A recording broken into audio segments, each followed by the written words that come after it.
Pound the like, pound the subscribe. That's my baby. That's my baby.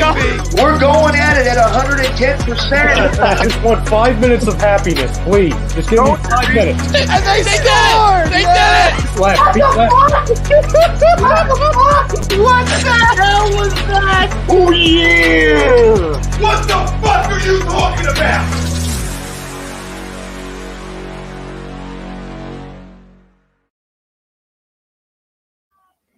Hi, folks. Bob Mannery here. You're listening to A2D Radio, real sports talk radio for the fans, by the fans, no agenda.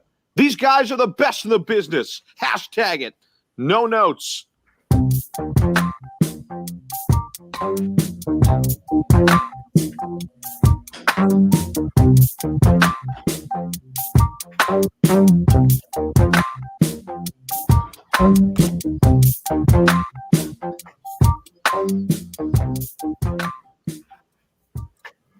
What's going on, everybody? Welcome in. This is Fan Friday, only on A2D Radio. We are brought to you by Body Check Wellness.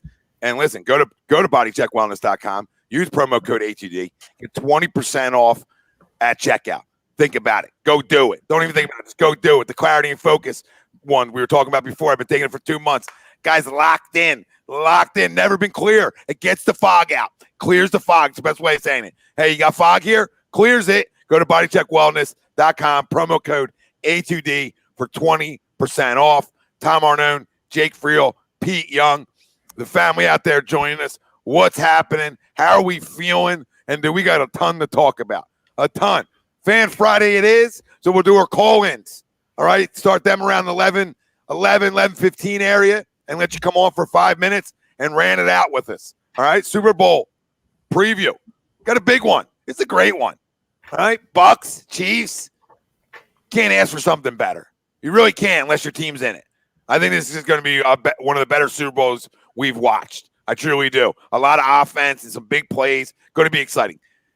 Sixers talk. You see what they are without Ben Simmons. All right, we'll dive into that. They got a big one versus the Nets tomorrow. Weird thing is, Durant was out because of protocol on the bench, okay?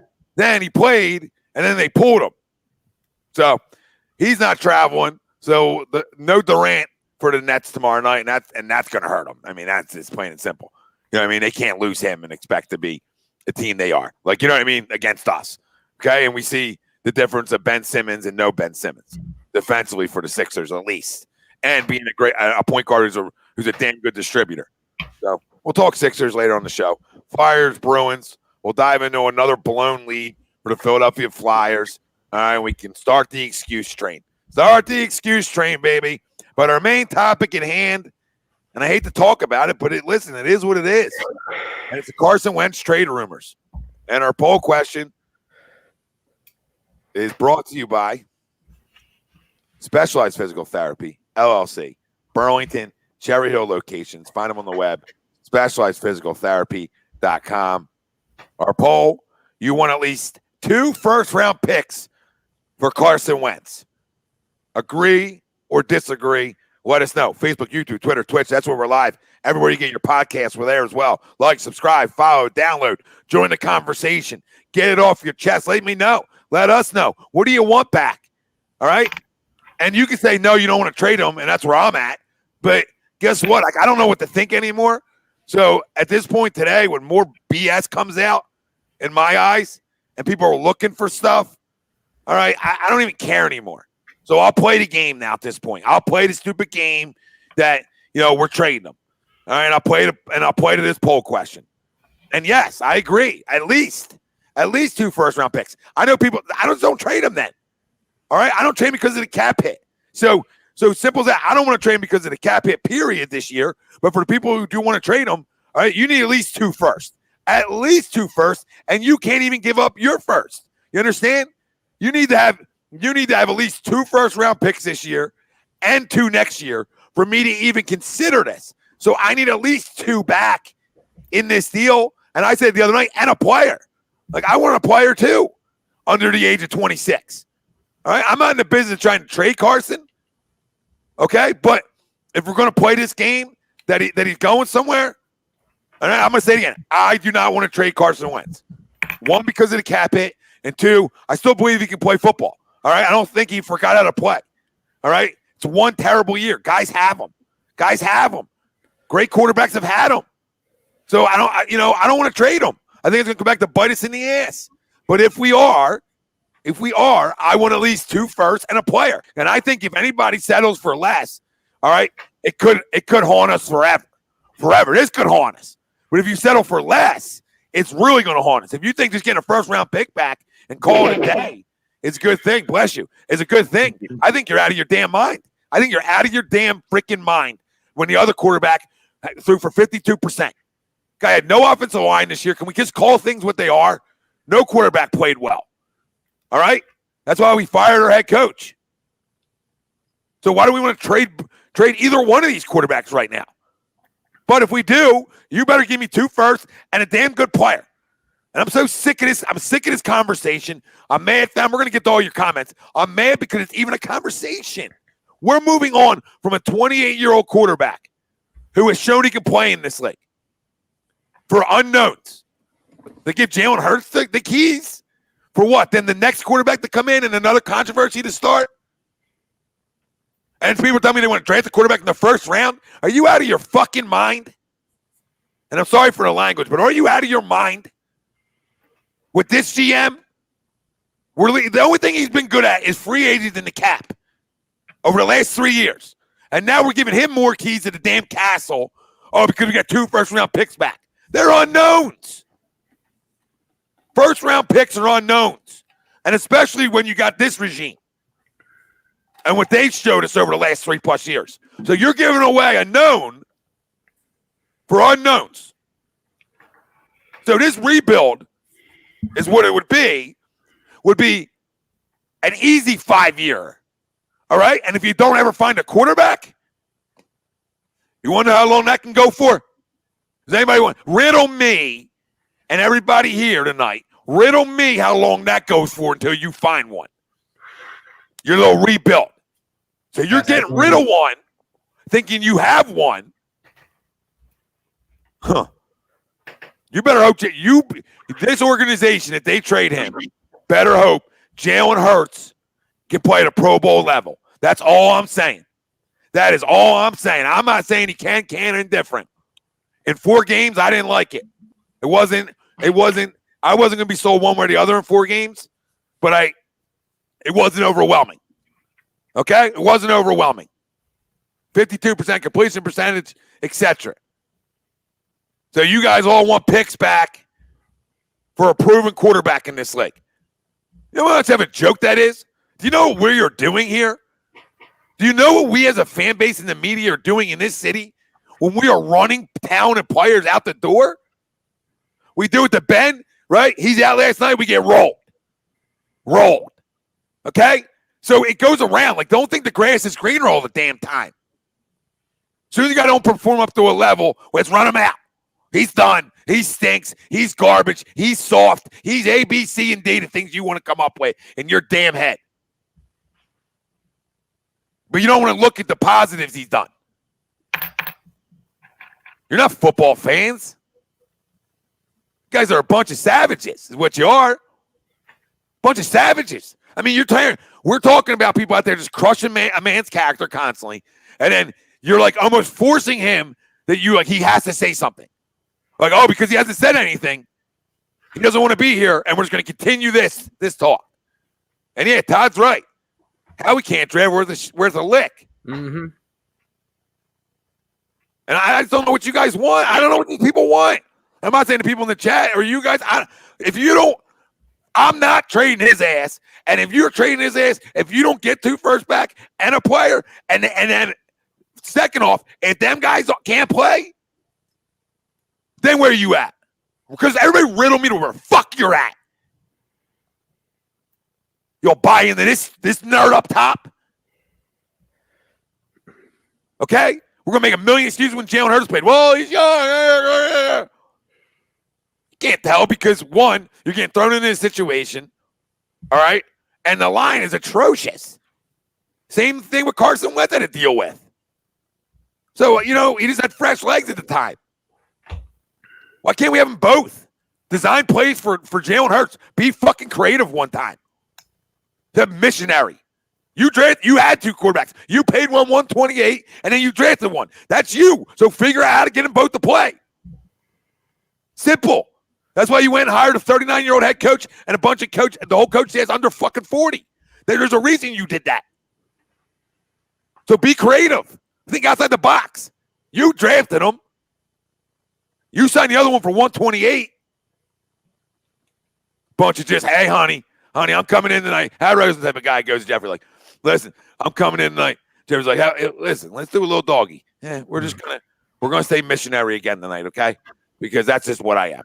I am the definition of missionary. This organization's become the definition of missionary. They think they're the smartest people in the damn room. The fact of the matter is I could sit right here. I could sit right here in the man cave, former A2D studio before the virus, and I can literally put together a better roster year in, year out. I can literally draft better just by watching college football. You pay a ton of money to all these people to go watch and evaluate and all this shit, and you always get it wrong. Dude, $100K. I'm your man. If Jeffrey Lurie wants to listen. If somebody wants to start a GoFundMe somehow, or not GoFundMe, but a petition to get me in office there, to get me in the general manager spot. I'll have a winner in 2 years. Actually, we'll win next year. If you want to be real, we'll win next year, and I'll get the cap right. So come see me in the damn street. It's a joke. I can sit in a goddamn freaking man cave freaking studio and freaking tell to draft better, evaluate better by watching with eyes. With eyes. Nobody's got eyes in this damn room.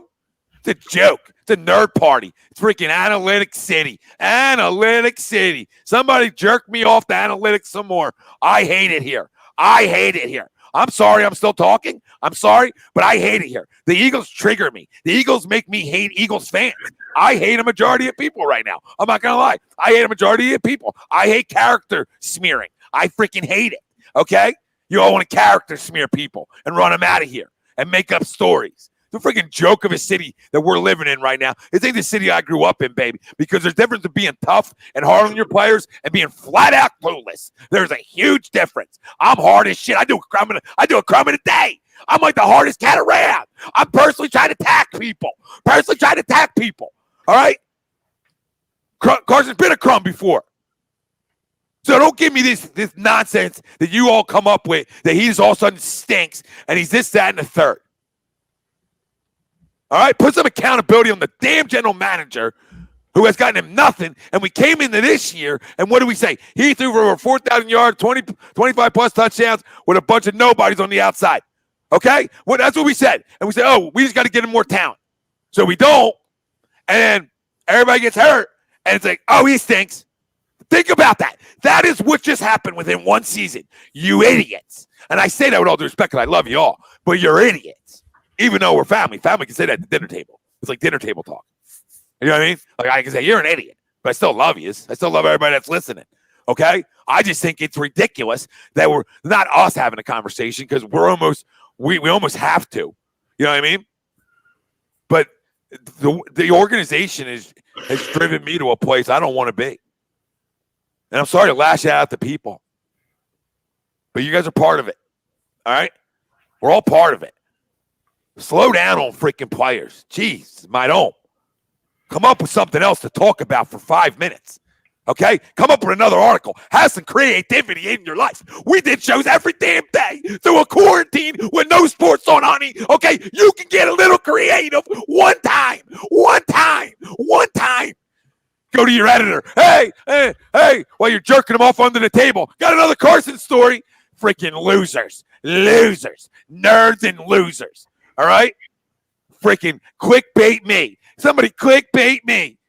Freaking every day. Jeff McClain. Again tonight. Here we go. Jeff's back. Here he is. Click me, honey. Click me. Inquire. Inquire's still around. All right? I'm sorry. I'm lashing. I am lashing.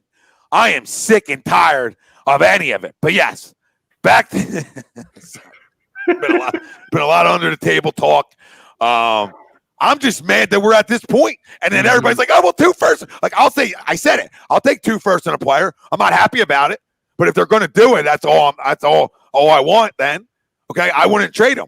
But, it's just because of the situation and the cap and everything. All right? But I just can't believe that many people want to trade a guy after 1 bad year and not give him a second.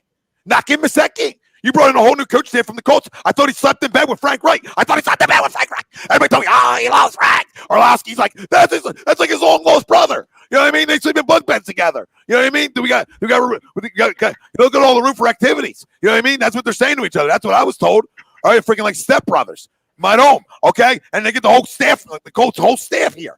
It's like somebody made a phone call. Hey, get the whole Colts staff over here to fix Wentz. And then all of a sudden it came out, look what happened. Look what happened. Carson's getting traded, and then people are going to tell me he's getting traded to the Colts. I thought he hated Press Taylor. Are we fucking okay? Oh my God. Sorry.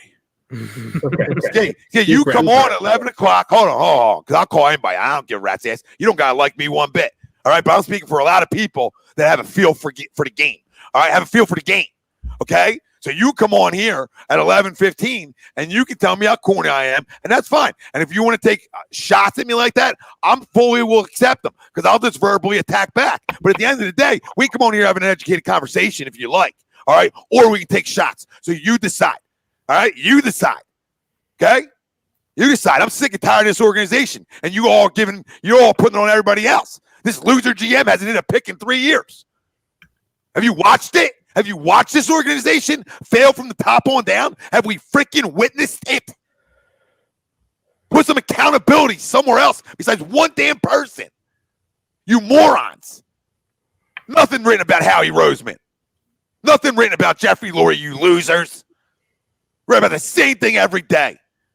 I'm sure your wife's real happy at home. I'm sure things are glorious late at night. Jake, to the poll question. I'm done. I ran it. I might go off screen for 20 minutes. I'm shot. Don said I'm losing it. I am. All right, but I'm speaking freaking facts that everybody wants to hold accountability just to one position. You losers. I would fight you in the street. I would fight a beat reporter in the street right now. For the people. I would get locked up for the people of this city because we don't deserve this shit for us real fans. The joke. What's next? We're going to write a million articles about Ben Simmons not wanting to be here again, you idiots. Or how about this one? Ben and Joe can't play together. They don't like each other. You're morons.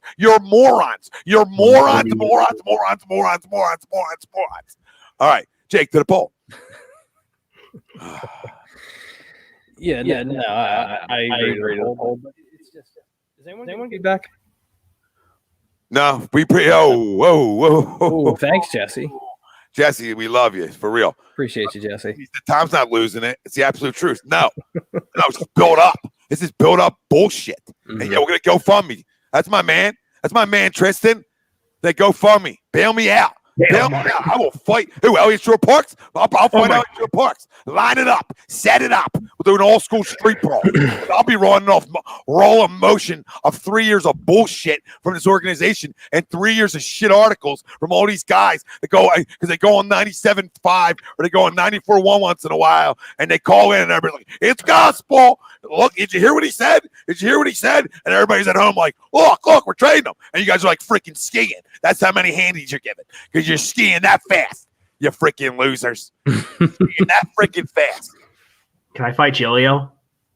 Another one. I do like Marcus Hayes, though. Marcus is good. Anthony. No, I like Marcus. There's good dudes out there. This isn't about all of them. This is not about all of them. Sorry, I didn't clarify. I'm just not a big Hayes guy. There's probably a handful. Of beat reporters at least that I would throw hands with. All right, for the people. I'll fight ESP, Anthony. I'll fight EDP. I'll fight anybody with a P at this point. All right? Press Taylor. Yo. Who you talking? Klein, me? Klein, you come on, bro. Listen, where we at? Are we talking sports, baby? Or I'll say it a million times, are we in a goddamn library where you're not allowed to talk about? Where are we at? All All right, we talk sports with passion in this city. I don't know. Listen, I tell people you come on here and you don't got a little bit of something behind you. Check your beanbag. All right, check your pulse. And if it's not beating, then why you here? Right? If it's not beating, then why you here? Because we got all into this to get it off our chest. All right, to get it off our chest. It's like I create a goddamn platform here that you're listening to get it off my chest. Instead of driving around with your buddy in the car, yelling and screaming, or calling your buddy and be like, this is how you do it. Mm-hmm. So, Jake, what do you? First off, you said you agree to the poll. Mm-hmm. So you want at least 2 first-round picks back for him. Yeah. All right, and do you need a player involved in that, or you go with just the 2 first-round picks? I mean, either like 2 firsts like if I get 2 firsts and a player, I'm all for it. But I think I have the tweet right here. George Offman, I think he does reporting for Chicago. He said, so now I'm hearing Eagles want at least 2 first-round picks and a player for Carson Wentz, and the Bears are listening. So, I mean, if I get that, I'm all for it. I'll take that all day. But just because at this point, Tommy, I'm just like so done with all like the media bullshit. It's all rehashed stuff we've heard day in and day out, and it seems like every Sunday, what's going to happen next? Next Sunday, we got something else. Like, what's new? Don. For the people saying the Eagles are not getting a first-round pick, stop it. GMs are not fans. They know how good Wentz is, and that's true. Yep. That's absolute truth. Absolute. Sam Bradford. We appreciate the super chats, guys. It drives us. It drives A2D. It gets us bigger and bigger. Every super chat, whatever it's a freaking dollar, doesn't matter. We appreciate it. We want to get to all your shit. This just helps us see it. It pops out on us. Comments are flying too. So, and the comments flying, and we're trying to get to everybody. But I mean, yes, I agree with you, Jake. I'll take 2 first-round picks and a player, and I'll be happy. Not happy, but I'll be like, okay, I got to move on. Right. I'm not keeping them. But I don't know. This whole thing's a disgrace. Do you even want to trade them, or are you at the point now where, like, you're at the point where I'm at, like, okay, we're going to trade him. This is what I want, but I don't want to trade him? Or are you like, you know what? Are you at a different point than I'm at? Well, I think at this point, like, I'm so like just over and done with all like the constant, like, it seems like it's just like a cycle of like the same reports, but it's worded differently. And every Sunday we get like the same report. Oh, what's his character this, or he doesn't like this coach that. Whether it's true or not, they don't care. They just put it out there. Like you said, they just want clicks, and it's not really about like it's not about like being truthful. It's just about like getting the attention of the people, and just whether it's true or not, it gets the conversation going. And it's just ridiculous. And putting myself in Carson Wentz's shoes, obviously I don't know what he's going through, but like mentally it has to like just exhaust you. Like whether you're on social media or not, you hear about it, you see it, or like, obviously I can guarantee you he has friends texting him being like, oh, did you hear what they're saying right now? Do you hear what they're saying about you?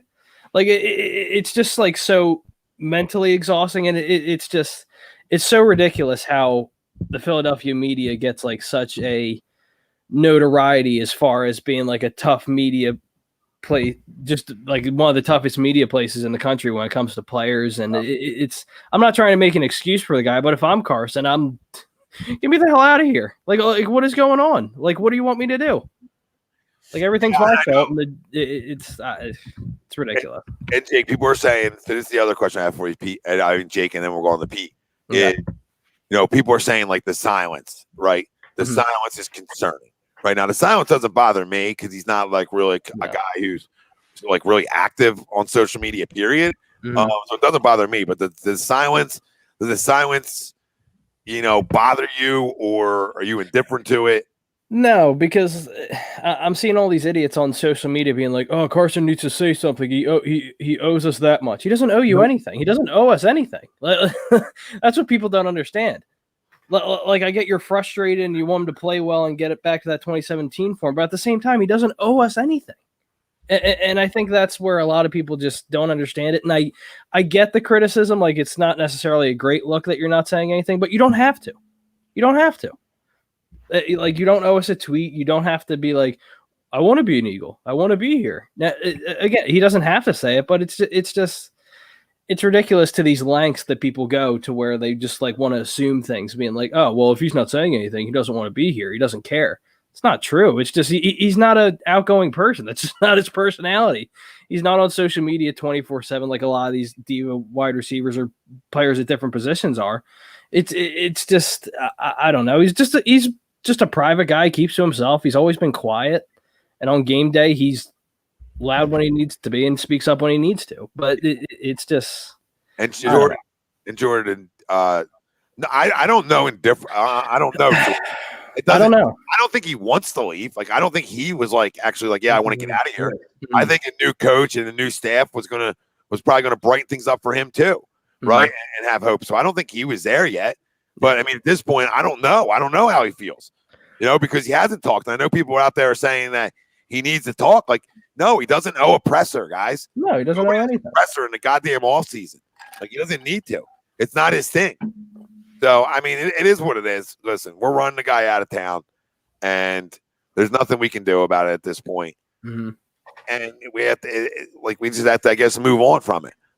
And to me, Ray, I know he's the leader, right? Okay, but I mean, what does he owe in the offseason, though? Like, he's not writing these reports. Mm-mm. That's what everybody's acting like. He's writing the damn reports. He ain't writing the reports. Everybody's got a source. You know how easy it is to say you have a fucking source? Mm-hmm. Y'all can go on Twitter right now and make up anything you want and say you have a source. All right? And if you have a check mark, that source goes longer. Yep. And you could be wrong 99% of the damn time. So I don't want to hear sources anymore. He doesn't owe anybody anything. All right. So back to the poll. We'll go to Pete. You want at least 2 first-round picks for Carson Wentz. Do you agree or disagree? Let us know, bro. I mean, where do I even start with this bullshit? I'm sorry. I'm trying to remain calm. But this is, it's not just 1 year for this for me. I love Wentz. I've loved Wentz since I watched him in college. I went to the first training camp he was at, and I met 100 fucking people from North Dakota that he flew down to come see him. But remember, this is a guy with no fucking character. He's a bad leader. He's not a good person. This or that. Fuck that. I'm sorry. I'm just pissed. And for the people who want him to speak, they're like, oh, if he speaks, it'll get better. Ben Simmons spent 3 years telling everyone and their mother in Philadelphia how he wants to fucking be here. And every beat reporter with a goddamn laptop said, well, he doesn't want to be here. He's an LA guy. He wants to be a Laker. Get the fuck out of here with that. Jacob, yes, that is a great source. The guy named Tom who told him that Howie's a nerd, and he is. He's got that Ivy League education, so he's a giant fucking nerd. Yep. He's not 30. He's 28 years old. Where are you getting 30 from? You get 30. You're adding years on the guys? Hey, come on, my brother. I love you, but you're adding years? We're adding years? Where you get cocky, Ricky? Ricky, when did he get cocky? We don't know that to be true. We have a lot of that stuff. They're just adding literally anything to the narrative.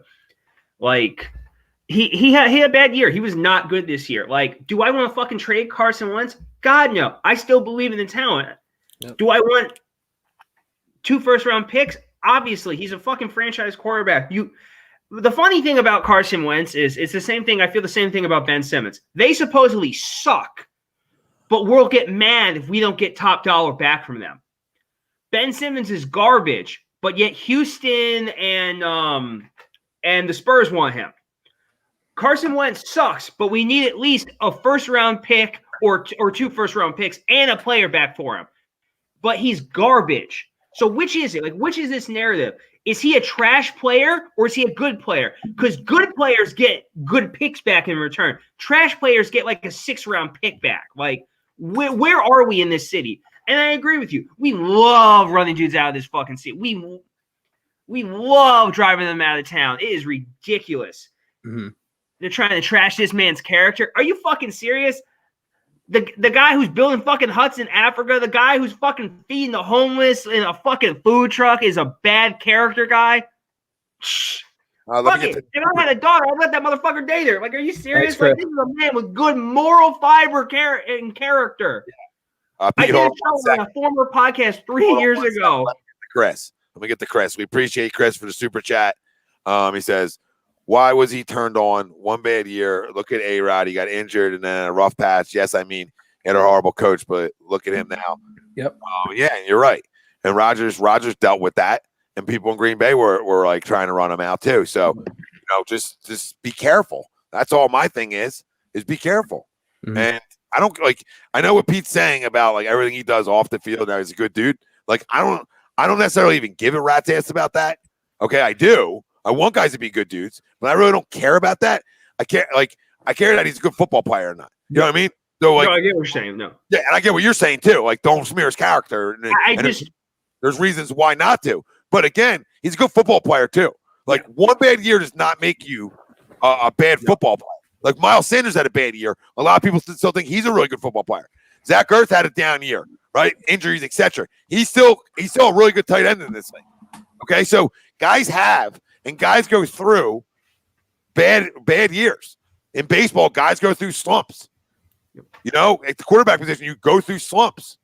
If it's a bad offensive line, if it's no chemistry with your guys, okay? Guys go through this. Not having Zach Ertz most of the year was security blanket. Who do we get on the outside that was like so impactful that we didn't have the year before? Hightower, maybe. Yeah. I mean, think about the names we're going to say. Like, come on. You know what I mean? So, okay, James, if Miles is great, he wasn't great this year. He was not good. No. I mean, come on. So we running Miles out? I love Miles. Love Miles. You understand? I'm not running him out. You're a young player, dude. Now, Carson's not. But quarterbacks in year 5, and there's a history of it, there's a lot of them that have bad years. There's a lot of them. And a lot of guys are going to be Hall of Famers. Right? And so, I mean, come on, people. And two good time, you're 100% right. Building schools in Africa is way more important than winning football games. Yep. Absolutely. Yep. See when I started. But as a fan, I'd rather you do both. I'm a big fan of both. But just because you're not good at something doesn't mean, I don't want these guys to be impactful off the field. I mean, but at the end of the day, the people calling them trash and all this other stuff, I just think it's unfair. I just think give him another coach, and if he doesn't produce this year under a new system, etc., then guess what? You have less of a cap hit next year. So then you trade him, and you get whatever you get because then he can't play anyway, especially if you're not getting back what you want. Now, to the poll again, that's the only intriguing thing that even intrigues me is the 2 firsts. And I add on a player. Yep. And I don't know where you stand if you want a player too, or if you're just good with the 2 firsts. If he has to go. This is like a hypothetical that he has to go. He's going because our hands are tied now, to say. So, for everyone chiming in on him, right? Like, they're like, oh, you just run him out of town. We can find a good quarterback. Ask the Browns. They literally spent like 20 years trying to figure this shit fucking out. There's literally a jersey that has like 50 different names from the top all the way touching the fucking ground because of how difficult it is to fucking find quarterbacks in this league. Like, come on. Like, I understand he had a bad year, but like, Jalen Hurts did not show me enough to where it's like, that's my guy. I want him. That's a franchise quarterback. He was shoddy. Like, I'm sorry. He turned the ball over a lot. His arm was shaky in moments, and he was fucking putrid in the fucking second half of games. Like I have nothing against Jalen Hurts. Great guy, good leader, passionate, talented. But I just don't know what the fuck I have with him. I know what I have in Carson Wentz. I've seen the talent. I've seen the MVP level talent with that guy. Like what do you want? Like, would I trade? Would I be happy if tomorrow I find out we get 2 first-round picks and a player for Carson Wentz? I'd be fucking ecstatic because everyone in Philadelphia tells me what a fucking giant pussy and what a fucking loser he is. I'll take TTP says he'll take the 21st pick and Darius Leonard from the Colts. Absolutely. Yeah, I would do that. I got one for you. I heard someone talk about this earlier today. So we're talking about 2 firsts, right? Would you do the 8th pick from Carolina and Robbie Anderson and like a 3rd, and we send a 5th over? No. We're not swapping. We're not swapping 8 and 6. Really? No. No. Nope. Nope. Why? I'm curious. Because what direction you going with? Jalen Hurts is your starting quarterback? I mean, that's basically what we're going to be doing if we get rid of Wentz anyway. No. I don't want to trade him. Look, I don't want to trade him, but like, if that's where we're going and then we're trading him, and I can have the 6th, the 8th, Robbie Anderson, and like a fucking 3rd to work with in the draft, that's not awful. That's 2 top 10 picks. I don't know how you afford to pay that with the cap hit. Maybe you trade the 8th for assets or whatever. Yeah, I don't like it then. Because then that value goes down. Then I trade him for Robbie Anderson. Then I just traded Carson Wentz for Robbie Anderson. So I'd have to stay in 8th to make it impactful. You know what I'm saying? So if the money would work, I would contemplate it. But it depends what I can get at 8. Like, I know I'm going to get Surtain or like a damn good player at 6. I know I am. But like, what am I going to get at 8 too? Like, could I get Surtain and Pitts? And yeah, maybe you could get Surtain at 6 and then Pitts at 8. Robbie Anderson, so I get a wide receiver, and then Hurts is my starter. So I mean, I got playmakers for him. So at least I surround him with playmakers. Then I don't hate it. Okay, and then I got a 3rd rounder too, just an extra. Hopefully, just because then I got I'm probably just gonna go a shit ton of defense. Yeah. So I mean, I would probably consider it if my hands are tied and he wants out. You know what I mean? Then I'll do it. I feel like a lot of us we don't want to get rid of him, but it's just like at this point, I feel like there's really no other option other than looking at what's out there, what you can get. I don't want him gone. Like, I love the guy. Like, I love the town. I love the person. I love what he can be in this city. But I'm like, it might be the point where we've put him through much. We've dragged his name to the mud. We've tell him every other day what we think of him or how he's garbage or this or that. He's a bad teammate. Build a fucking statue to a coach who's not here anymore and a fucking backup who's not here anymore. Guys, how do you feel about this one? Levi said drafted his fucking backup. Levi says I would consider this from the Falcons. 4th overall, a 2nd, a 3rd, and Deion Jones. I think I'd do that all day. I think I'd have to pull the trigger on that one. Oh, no doubt. Oh, I would do that. Levi, am I swapping 4 and 6, or do I get to keep it? No, I think you got to keep it. I think you can keep it.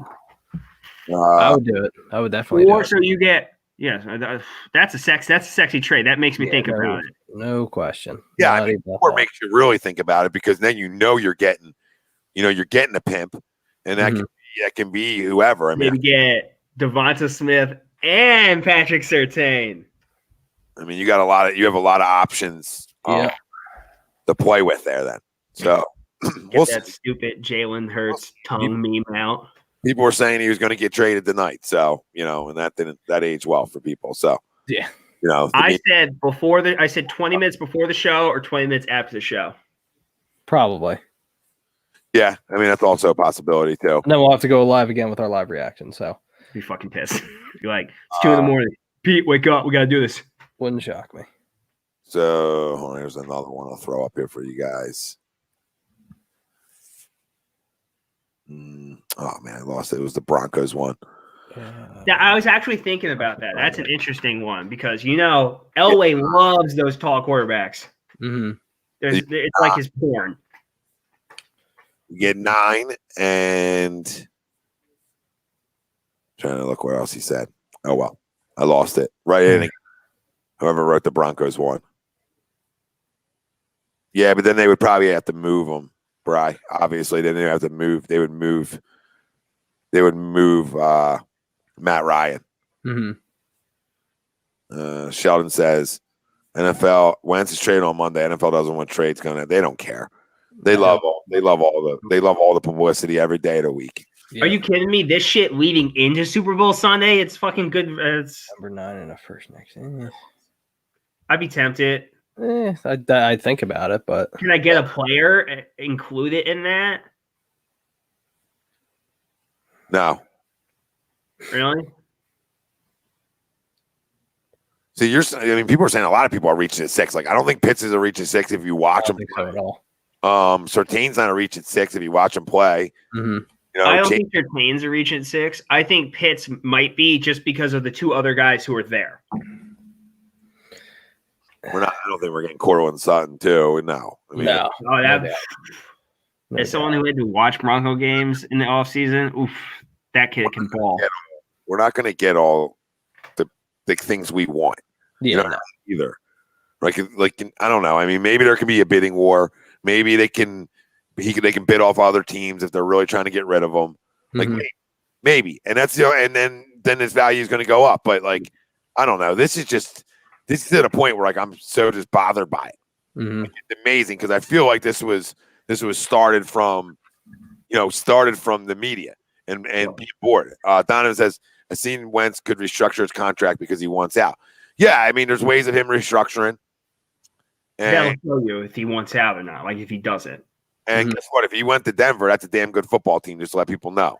So all those weapons they got here, he would feast. They're going to win a lot of football games in Denver if he went there, and we're only getting 9 in next year's first. Sutton, Hamilton, all the running backs. Oof, that's a great fit. Yep, I like that a lot. Decent line. Good blockers. Yeah, Philly passion. No, there's no doubt. Yep. There's no doubt at all. Like if you just watch him play, watch some of his highlights, or even just like watch some of his all 22. The dude's just a stud. He's a flat out stud. I like Pitts. I like Smith and Chase just a little bit more, just a little bit. I mean, either way, I'm fine with. I love Smith, but I don't know. I love Smith. Chase, I don't like over Pitts. Y'all are going to say I'm crazy. I feel like if this was 10, I'd be like, fuck yeah, let's go get Kyle Pitts because I know the other 2 would be gone, and I'd be all for it. But the problem is with Chase is like he plays the outside, and when you watch him, I don't know, it doesn't like it's not exciting. It's actually he's wide open. And like if we draft Kyle Pitts, I'm not going to be like, oh man, this sucks because he's a good football player. Like I like his game. I tend to like those a little bit more. Same thing with Patrick Surtain. I'm not going to get fucking mad at a shutdown lockdown corner on the other side of the fucking Darius Slay. You know what I mean? I like the fact I like Pitts more than Chase because he can play the inside, he can play the outside, and he's unguardable. Corners can't guard him, linebackers can't guard him. Right, Chase to me is not a one-trick pony, but I'm not in love with him. All right, but Smith is a pimp because he can run every route. All right, Smith is a flat-out pimp because there's not a better route runner in this draft. Would you say Pitts is like the guy from what the fuck is his name on the Raiders? Oh, I know who you're talking about. Waller. Well, yeah, Darren Waller. If you're saying he's Darren Waller, I'm a little bit more interested. He's a better route runner than Darren Waller. I'll say that. He's one of those guys where I gotta look into more the closer we get to draft. Just coming out in the draft, he's he's like practically a finished product. So he's Waller now as opposed to when he was coming out. Oh, I think it's a guy coming to catch double-digit touchdowns right away. Oh, there's no doubt. Yeah, because it's not like his touchdowns when you watch him again. His touchdowns are going up against 2 guys and winning the battle. First 2 guys. Like I'll take that guy all day. You're going up against 2 guys in the SEC, and you're coming down with touchdowns. That works. I tell you guys, I watch a ton of SEC football. Pitts, Surtain, Smith. Can't go wrong with any of them. But like I said the other night, gun to my head, it's Surtain because I think he's a 10-year corner. You go to bed. You know what I mean? Leave him on an island for 10 years and go to bed because he's just always in position and he's born for this. But Pitts is a mismatch nightmare, and Joker's right. You get 2 positions with him. You don't even just get 1. So you're practically drafting a tight end and wide receiver. Mm-hmm. Raise your hand if you're SEC only. I just saw that too. Yep. Oh, dang it! There it is. Absolutely. Yeah, there's no question. Yep. But for whatever reason, Howie likes to stick into the Big Ten. I don't know why. We'll do that. We'll do an SEC only draft, but we'll pick the only SEC players who suck. Yeah. Yep. Andrew Beard said, "Can we cancel Philly media?" Yeah, you can cancel it by listening to us. Yeah, right. We're going to cancel it for you. there's very few people in Philly media to where I'm just like, yeah, I give a fuck what they have to say. Like, there's like Jimmy Kempski might be literally the only person I can listen to in the Philly media where I don't like gun to my head and bash my head against a wall. Him and like Rob Motti, that's about it. I like Motti. I like Motti a lot. I like listening to Ike. He's not bad. Yeah. Be coming at me. 84 receptions, 1,800 yards, 20 TDs. I know.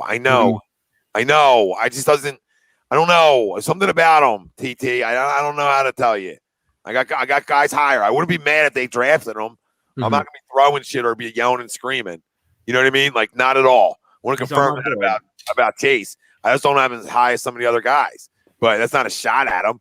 I still got the guys a top 10 guy on my draft board. So you know what I mean? Don't think it like that, TTP. He just like the things that Pitts does really excites me. And then if you can't just, Smith played last year too. Where Chase didn't, and we watched Smith win a Heisman as a wide receiver. So he excites me a little bit too. Andrew, we appreciate you, baby. We appreciate you. Says he only listens to A2D. Appreciate it, Andrew. Yeah, but he's unguardable one-on-one, PJ. Okay, but then you roll coverages, and we don't have anybody else to get open. Pitts is unguardable, one-on-one, double coverage, etc. So I just have Pitts over Chase. I don't have Chase like down far. Chase wasn't better than Jefferson, in my opinion, limits. Nope. Jefferson was a better route runner. Bang. Bang. That's the difference. Yeah. Better big play guy. Jefferson, a better route runner. Yeah, exactly. Oh, yeah, that's what I was told about. Look at the man over here. Hold on. The man over here is wearing an LSU fucking shirt. Okay? Jamar Chase is a pimp. No, in no way, Jake knows this. In no way am I saying he's not. But the better route runner, okay, was Justin Jefferson. The better route runner again now, here's Devontae Smith. It doesn't take anything away from how much of a pimp Jamar Chase is. He's more of a big play guy, and that's fine. Yep. That's fine. It's not like knocking him. If I said he wasn't a top 10 pick, then everybody come firing it. I mean, that's me firing. I'm not saying that one. I've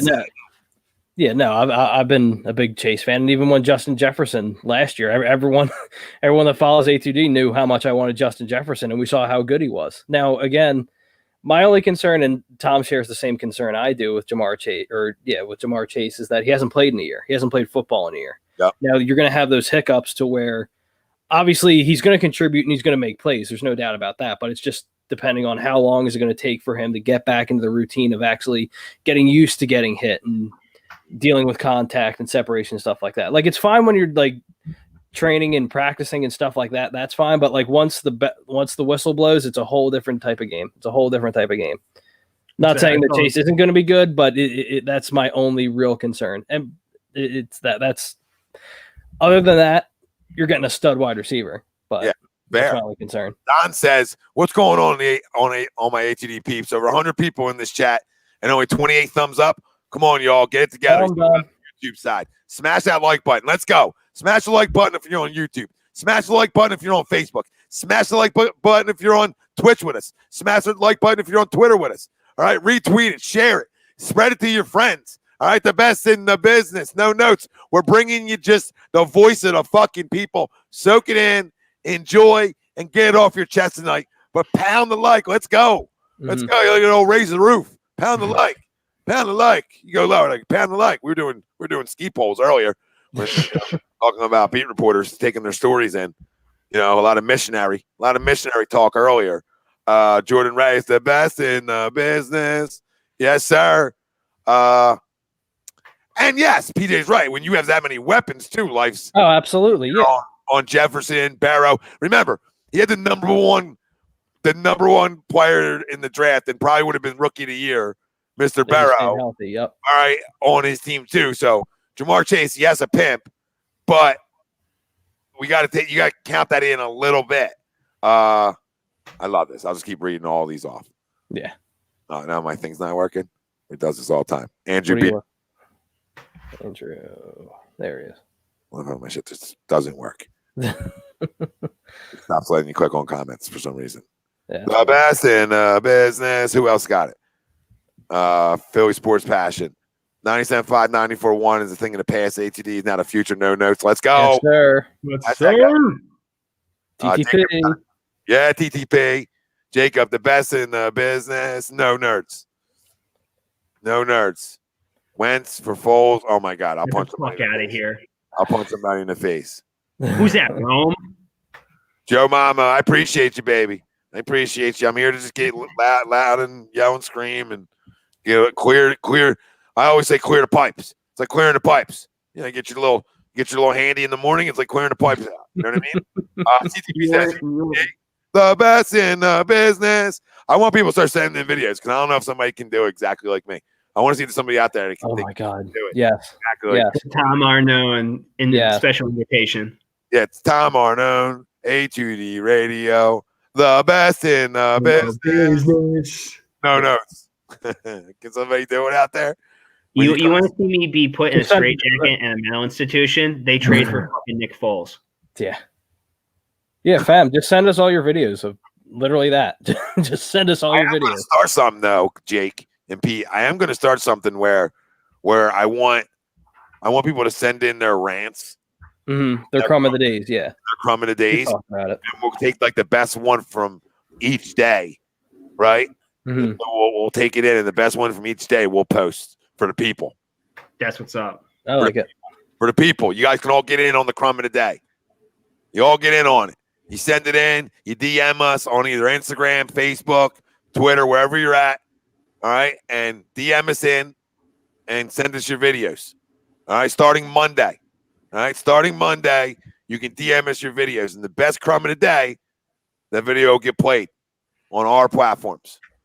All right? Part of Fan Friday. Part of Giving. All right? I don't give shit. They make you all these prizes. No, we're going to post the best video.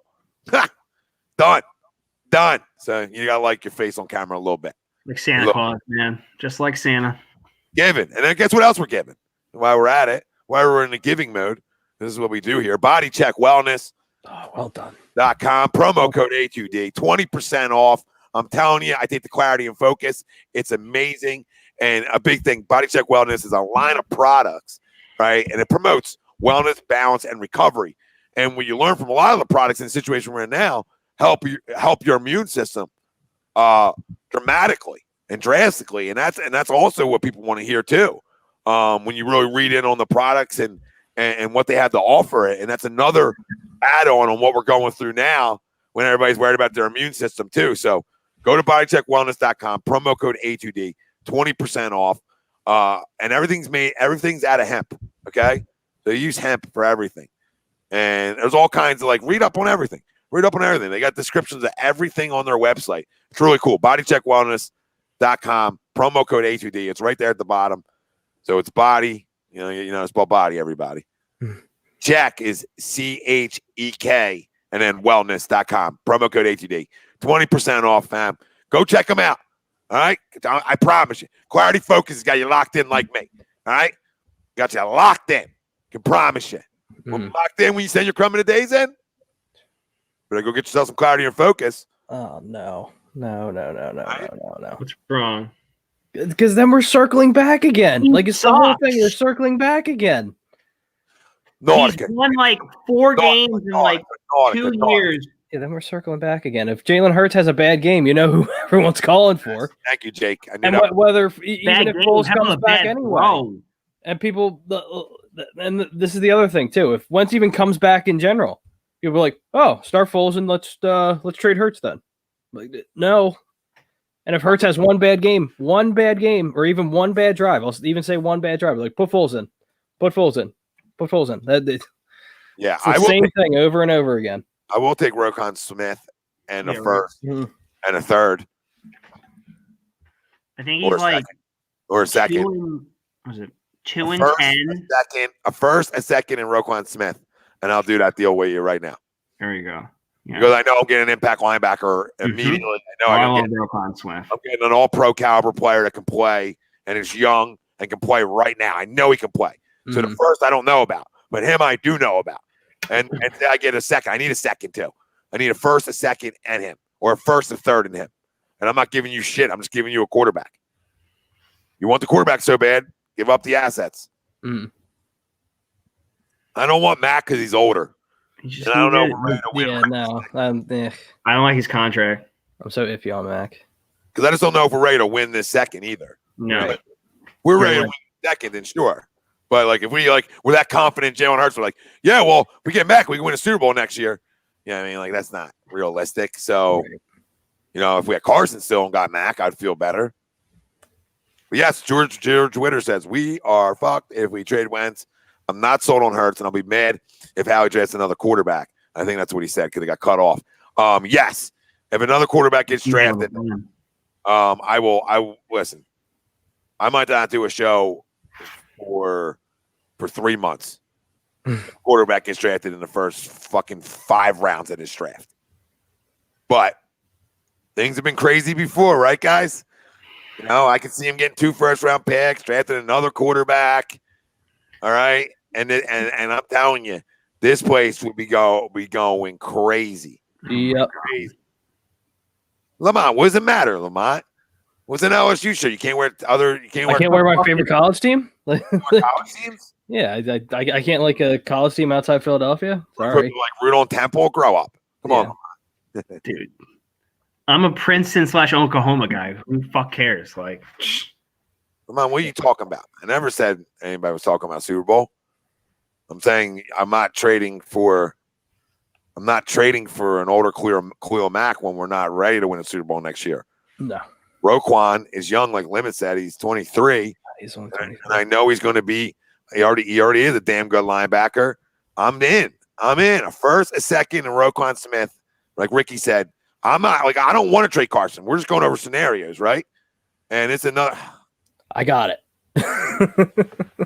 Now the guy wants to jump in. You know what I mean? Now he wants to do it, Pete. You know what I mean? I've been clicking the buttons after 95% of the night. You know what I mean? Trevathan. I would take that. No, I wouldn't take Trevathan. I would rather have old. Yeah, he's too old for me in this deal. But Ricky, I agree with you. This would get it done. First, second, and Roquan Smith. I think I would do it. Like, would you guys do it? Yeah, they have the 20th. I think I was just looking them up. Something like that. Yeah. 20. The 20th pick. And this year's second. So now you can really get some influx of young players in here. 6, 20. 6, 20, and 2, and now you got 2 seconds too. That's tempting. I will agree. That's tempting. You're getting 4 young players in this draft. Mm-hmm. So I mean, shit. Yeah, for a team that needs young talent, picking them. Yeah, but you got 23-year-old pimp though that you know's a pimp. This is true. So at least you got a pimp. The other deals you don't got a pimp. Robbie Anderson ain't a pimp to me. You know what I mean? Roquan Smith's a pimp. Robbie Anderson never going to be a Pro Bowl All-Pro guy. Mm. Okay? But Roquan Smith can be. I love Roquan Smith. I'm not. There's not many things that get me up out of my chair and leaning up a little bit when talking about the Eagles at this point. And Roquan Smith gets me up out of my chair a little bit because all these other deals, I'm not getting anything back. I'm just getting unknown picks. Mm. And this, like, I can miss every fucking pick, but at least I say, you know what? At least I got a Pro Bowl linebacker out of it. You know what I mean? You would hope you would hit it 20 and hit their second rounder. But if you don't, at least you know you got something. I don't trust these guys to draft anybody. Hit it 6. Yeah, Jesse, 2 firsts and 2 seconds should be 4 starting players on this year's roster. Yep. And a 23-year-old Roquan Smith. So you really 5 new starting players on this year's roster. Guys, we all know that Nate Gary will randomly start over Roquan Smith, though. No, because Jim Schwartz is not here. This is true. Unless Howie comes down and calls it for him, Pete. You know what I mean? Unless Howie comes down and goes, The white snake. Roquan, please get Roquan off the field. Nate Gary, our analytics say on 3rd and 10, Nate Gary is a better player. And I would say if I was Nick Sirianni, hey Howie, kiss my ass. If there's a player that I just randomly love that went out of his way to make me look like a jackass, it's Nate. Every time he's on the field, I'm like, oh yeah, you're looking awesome, and then he'll do something, and I'm like, dude, you're making me look bad. It's bad for the brand. Making me look bad. Corey says this one scares me now. When he says packet Hurts and Wentz to the Bears, give me Roquan first and 2 seconds. So next year's second. I'm not against that. The only thing that scares me there, if I feel like I package both of them, they're going to go off, and the Bears are going to go to an NFC title game next year because they have the defense to go to an NFC title game. Yeah, they're just missing the offense, and now they're getting 2 guys that have the ability to be Pro Bowl guys. One guy's a top 5 tight end in football still. So, you know what I mean? If I'm packaging them somewhere, I would be tempted to package them in with the Colts because you could probably get something nice back from them for both. And they can't hurt me anywhere but the Super Bowl. Yes. You know what I mean? I would trade, like I said, Roquan Smith, Darius Leonard. Like, give me a first and Darius Leonard. I'll call it a day right now. I'll say, you know what? Fuck it. I'll just drive. Oh, he's amazing. Like, I'll just drive to the airport. We'll just call it a day. You know, what do the Colts pick at? 24? 20, yeah. Something like that. All right. I think it's at 20. I don't need the second back for Darius Leonard. You know what I mean? Mm-hmm. Right? Do you guys agree, or do you think you need the second? I'd rather just have Leonard in the first and call it a day. That's good. You give me Leonard in the first. I'm happy. I'm a happy guy. Because that's an all pro linebacker. Now, Pete, if they want Ertz too, then you can get like a little wheel and deal. You know what I mean? I'll take a third at this point. I don't want to trade him. I don't want to trade him either. But if he's on his way out, you know, or give me a 3. Give me a 3 and a 5 for Ertz. They're in all win now mode, so give up picks. Yep. Give me a 3 and a 5 for Ertz. Give me a first and Darius Leonard. Yep, definitely hit it right on the head. Yeah, call it that. So I why we gotta hate on Asante Samuel Jr.? Come on, that kid can play. No, he's saying Asante is the only one he wouldn't be mad at. Oh, okay. I read it wrong. Sorry, Jess. Yeah, no, Jess, I agree with you. Might be someone's kid or whoever in the second or third round being like, oh, he'll be a project guy. He'll be one of our project guys. But no, it's Asante Samuel Jr. I'll be all for it. That kid's a pimp. Yeah, and it's similar to Patrick Surtain. Obviously, he's not on the level that Patrick is, but both of their dads were pimps. So we can't really go wrong. 6 people watching on YouTube right now. Okay. Can you all go subscribe? Hit that subscribe button if you haven't. Hit that follow button if you haven't. Subscribe, follow on YouTube. If you're on Facebook, follow us, like us, turn our alerts on. If you're on YouTube, turn our alerts on. Periscope, Twitch, wherever we're live. We're over on Instagram too, TikTok. I mean, anything that you're into, we're there. Every podcast place, our shows. Come on, let's go. Our shows are there. They're up there. They're up the next day. Every one of our shows, and we got 1 million shows on this platform, and more coming. Hit the thumbs up. Subscribe to the channel. Let's go, peep. Help us out. The voice of the goddamn people. Listen, Fan Friday. It is the Fan Friday show, but Fan Friday officially is starting in about 10 minutes, where you can DM any one of our social media accounts. All right, and we'll send you the link, and you get. If a bunch of people are coming in, you get 2 minutes, ran it out, clear out your pipes, and then we're on to the next guy. All right, so you get 2 to 3 minutes to ran it out. Chris, we appreciate you. He said subscribe because these guys are the truth. Absolutely. And nothing but. Real talk. Hit the button. Andrew Beers is about to order gear. Yeah, you can order all your gear, phillydrinkers.com, right? When you go to their site, phillydrinkers.com, all you have to do, they have a search bar right at the top. All right. And you just got to type in A2D radio, but you don't even need the whole link there. So just go phillydrinkers.com, right to the search bar at the top of their website. Search is A2D and all our gear comes up. All right. We appreciate you. We appreciate you for your support. You rock the gear. All right. The brand gets out there, right? It's a takeover. It's been a takeover. We just didn't start doing this shit. A lot of kids are new kids on the block. We've been going live for 5+ years. So welcome in if you're new. If you've been with us, we love you too. All right. And we love you no matter if you've been with us or just got here. Welcome to the A2D family. And hit that damn button. Jess, we appreciate you. Love watching this A2D. We appreciate you. We appreciate all of you. All of you. We try to read all your comments. All right. It's the way we answer phone calls. But if you want to come in, Kayvon's new. Welcome, Kayvon. Listen, hit the subscribe, Kayvon. Hit the like, Kayvon. Let's go. We do need a linebacker limit. You're right. You can read this one off, Jake. Sorry, Pete. Leonard Press. They are Bears, as far as I've seen, the best offer, and Eagles are likely waiting to see if someone tops that one. And there are supposedly a lot of aggressive teams in the trade talks. If Wentz is such a bad QB as media and fans claim, why are teams practically lining up the doors to get him despite the contract? Because they know football. Yes, because they understand football. Like from you take the fan base and the Philly media out of it. Yeah, they don't know what they're hitting from the executives love Carson Wentz. They love him. Right. Who was talking about that? Was that Kaplan or was that Mahdi talking about that? I think it may have been Mahdi, but I've seen like multiple. He was talking about it earlier where he says the perception of front offices compared to the perception of media could not be further from the truth. That front offices love Carson Wentz, his intangibles, and everything he has going for him, as opposed to media who thinks he's just a bad quarterback.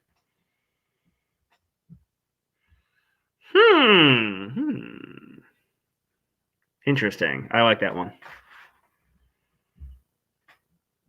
I love DJ Moore. You guys like that one? I would do that. So I have the 6th pick, the 8th pick, DJ Moore in the 3rd, and I'm out. And I get a little bit more cap space. Well, not this year, you don't. Or not this year, but next year. This year you get put in a bad situation, but yeah. I don't hate it, TTP. I don't hate it. Yeah, hate it. Like I'd rather get that early pick and get a defensive player because that's really where I need to sort of get better too. Mm-hmm. You know, so then I'm more open in the draft. And I guess either way you're more open. Like how old's DJ Moore? He's a puppy, right? 24.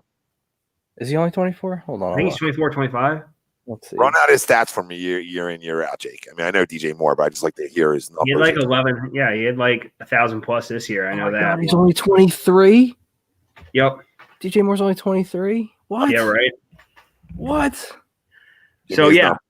All right. So I'll let you go first. 2018, his rookie year, he had DJ Moore. We're talking about. He had 788 yards for just 2 touchdowns. 2019, he had 1,175 yards for 4 touchdowns.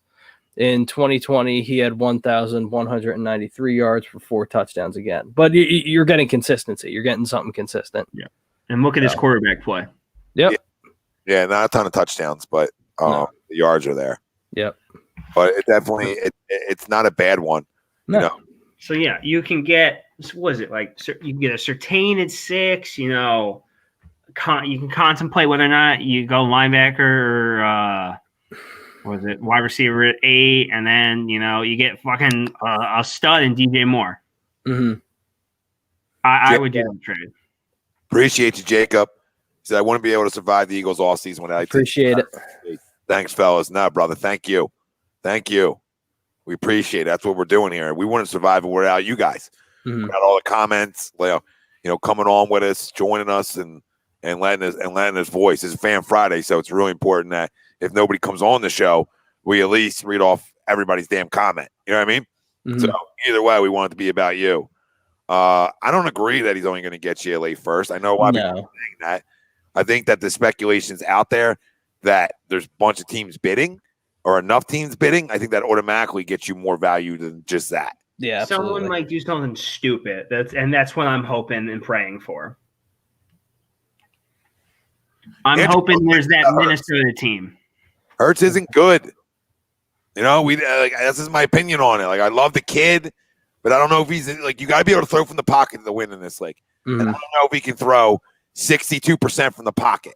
Okay, guys? Every quarterback, when playoff time comes, you have to be able to throw from the damn pocket. Enough. All right? If you guys believe that Jalen Hurts can throw it at a clip of 62% from inside the pocket, or at least 60, or at least have a completion percent of at least 60, then sure. All right, guys? Then sure. But I just don't believe it yet. Doesn't mean he can't. I believe he's a worker. Doesn't mean he can't. But from what I've seen, I don't know how this dude's throwing 60%. What's the problem? On the search bar, Jordan? Search bar. I don't get it. On YouTube. Let's go. Yes. Oh. Y'all took over my YouTube. You're on my ESPN. Let's go. We're trying to take them down too. Night. They suck. Are you kidding me? Listen, I troll them now, Corey. I troll them and tell people, just come follow A2D, like what you're saying right now. Yep. Oh, A2D. Oh, I see you every 6 comments. Look at all these, man. Listen, man. Can I say something real quick? I say a lot of things, but let me say something. Yo,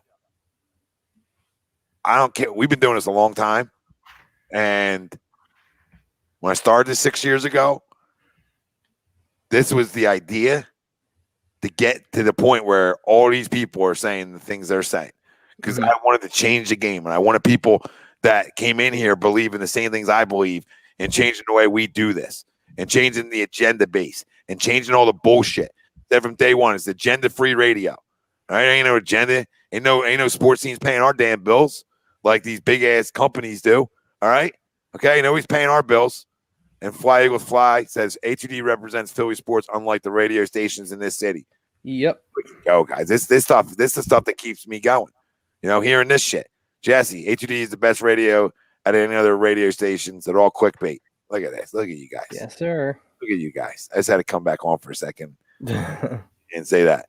And yes, Matt, you can't teach arm strength.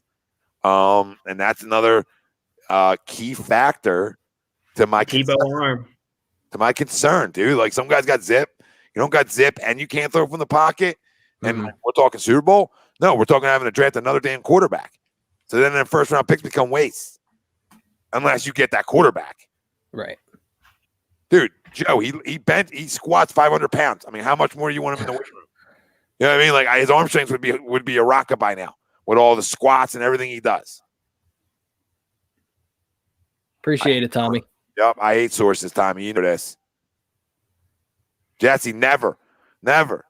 Listen, Jake puts out content on A2D, and he knows it. I hunt. If I see, we're no speculation bullshit. I said we don't need. You know what I mean? We don't need clicks. We're go. No, I'm not. I think you just froze. Well, when you come back, go. But it's like we're not here for the clicks. I don't give a shit. Like if the social content doesn't do good, we're here to put out shit that's real and put out funny memes. We're here to make you laugh. Doesn't mean not quantity. But we're gonna try to make you laugh about it or other things. Like we're not gonna put out like, source says that he can be traded. No, I said this 3 weeks ago. When he's fucking traded, then we can put out a post. Until then, I don't want to see any posts about he could be about anybody. All right, tell me when he's traded. You know what I mean? Tell me when he's traded. I hate it. I hate that these guys do it every day. And like, look at these stations. Look at them on their social media feed. All right, come over to our socials. All right, come over to Facebook, YouTube, Twitter, Instagram. Subscribe to us. Yeah, because it's real, Anthony. Go ahead, Jake. Say what you were going to say. Yeah, and it's just frustrating. That's why I stressed earlier about like all the articles and all the rehashed nonsense because I see the shit every day. And I said, I'll send it to Tom, being like, should I post this? Should I not? And Rye does the same thing too. Rye does content here too, and it's just like it's just like rehashed bullshit. The more you look at it, and the more like you learn what I've learned over my years of doing content here and just being in the business is that you don't look at just the headlines. You have to click the article, and then break it down a little bit, and then you're like, oh, the headline suggests something, but in reality, you're saying this. Basically, it's a complete and that's what it is. Because they make all these reporters and journalists, they make their monies off the clicks. And once you get that big time attention getter, whether it's like a 3-5 word little segment or headline, it's just like, oh, maybe traded, maybe this, maybe that, and you have to look for those keywords, right? It's the sexy title, but like nothing with rumored. Yeah, and when there's no validity behind it, like Tom says, when people say they have sources, okay, well, who's your source? If you want to like grow and you want to put out this bullshit, go ahead, right? But when you almost got 100,000 followers on our platform, now we're held to a different standard. All right, and I look at that, and I look there being a standard here, and there's a standard of what we're going to put out and what we're not going to put out. Yep. And that doesn't mean things don't get through the cracks. It doesn't mean guys aren't going to ever make mistakes, right? But at the end of the day, we try to not create that controversy. At some point, we have to talk about the controversy because it's what we do, right? But the problem is like, we have Flyers on the agenda tonight, and I don't even want to talk about them because they're not good. No. They're not as good as people think they are, all right? And Flyers fans are going to get upset at me. I don't give a fuck, okay? Until they can skate. Like me and my dad were watching. He came in here. He's out from Florida, so he came in here. We were watching it in the cave, and And he's like, this is so boring. Like, they just can't skate. So Yep. we have all that on the docket, but like, this is just such a big topic and people want to talk about it. And Andrew, that's the thing we want to do. We want to be able to read off your comments and interact with everybody and talk to you guys. Talk to you guys. Yeah, Robert, be human's mistake, but these other ones, dude, are such quick. Like 94-1 every day. Same shit every other day. Like there's just no 4 difference. articles a fucking day, Pete. Mhm. 4 a day at least. Joe Giglio and Elliot Shore Parks have written and posted the same Carson Wentz slander for the last 3 years without any fucking difference. The only difference this year is, will the Eagles trade for Jared Goff, a switch of Jared Goff for Carson Wentz? What about Deshaun Watson? What are we going to do? Shut the fuck up. First off, there's Can I fight one of them? Like, seriously, like, can we get this going? Like, I want to fight the motherfucker who says he can hit a home run, he can score a touchdown, and all this shit. Please. Love you, Ricky. Can we use that power to let me knock the fuck out of Elliot Shore Parks? Love you, Ricky. Listen, 133 people watching. Unacceptable. Only If Jose Canseco can fight guys from Barstool, I should be able to go toe-to-toe. Let's go, man. I'll go to toe-to-toe with you if you don't let me finish. So, hold on. What the fuck was I going to say now? I miss studio days. Studio days, you can cut off all day. StreamYard's a weird thing. It's weird. It's just different. We've been doing it for almost a year now, and it's just different. It's so weird. Like, studio was just, like, so easy. You're right next to somebody. Like, you know what I mean? Even though I'm right next to you guys, it's just not the same feel. Different, yep. It's the same, but not. It's weird. 131 people watching. Only 74 likes is unacceptable on YouTube. Pound the like. Pound the like. Fuck with the algorithm. Fuck with YouTube's algorithm. You want A2D to be the best in the goddamn fucking business, which you already are? Pound the like. Pound that bitch. Tell your friends. You can go on Facebook and invite all your friends that like A2D. You just hit the invite. Invite all. Invite all. Invite all. All right, over 50,000 likes already. Over like 58,000 follows. All right, be the next. Be the next, baby. Let's go. Bro, yeah, I miss them too, brother. I miss seeing you boys. Some parts of me don't miss, obviously, having people here because I can come in the garage whenever I want and do whatever I want. And I can add more shows and a million of them because I don't have to worry about people in and out. So there's benefits to not having a studio. But then I do miss it. Like, we're going to do roundtables back here one day soon. You know what I mean? And at least there's Jake going again. Ricky, love you, brother. You're the best. You're the best. I try to get him. The gossip's terrible. Jake's back again. Hate my internet so much. Yep. Welcome back. I think Tor gave me her internet. Yeah, it looks like it. That's what happened. It's not me this time. Yeah, right? It's a shame I wouldn't watch soccer, Philly Sports Passion, if it was on my back deck. I hear you. The Flyers are still good. That'd be Flyers are cool. still good. I didn't mean to say they stink. I just A little overhyped. little overhyped. Still can't skate to my liking. Roquan says Roquan and Parsons will make a Super Bowl team. Oh my God, I don't know. No, they would. Yeah, be nice, but Name me the last linebacker to win Super Bowl MVP. Von Miller. Andrew, you can come in. You don't have to turn your camera on if you don't want to, or you can turn it on like I have it here, or turn it off. All right, but you can DM us on Facebook, and we'll send you the link. You come on here.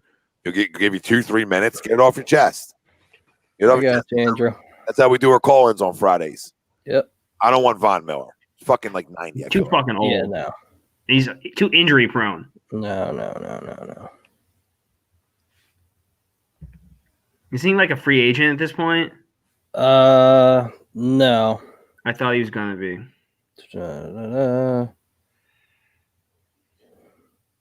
Jacob. I don't think it's a love affair with Wentz. I think people think he's better than some people think he is, and they feel like they have to stick up for him because he's trashed him for the last 3 years. So I think you have to understand the context of it. People so automatically say you're like, oh, you're a Wentz lover. No, I'm not a Wentz lover. If he leaves, I'm not a Wentz. Like, I'm an Eagles fan first and foremost.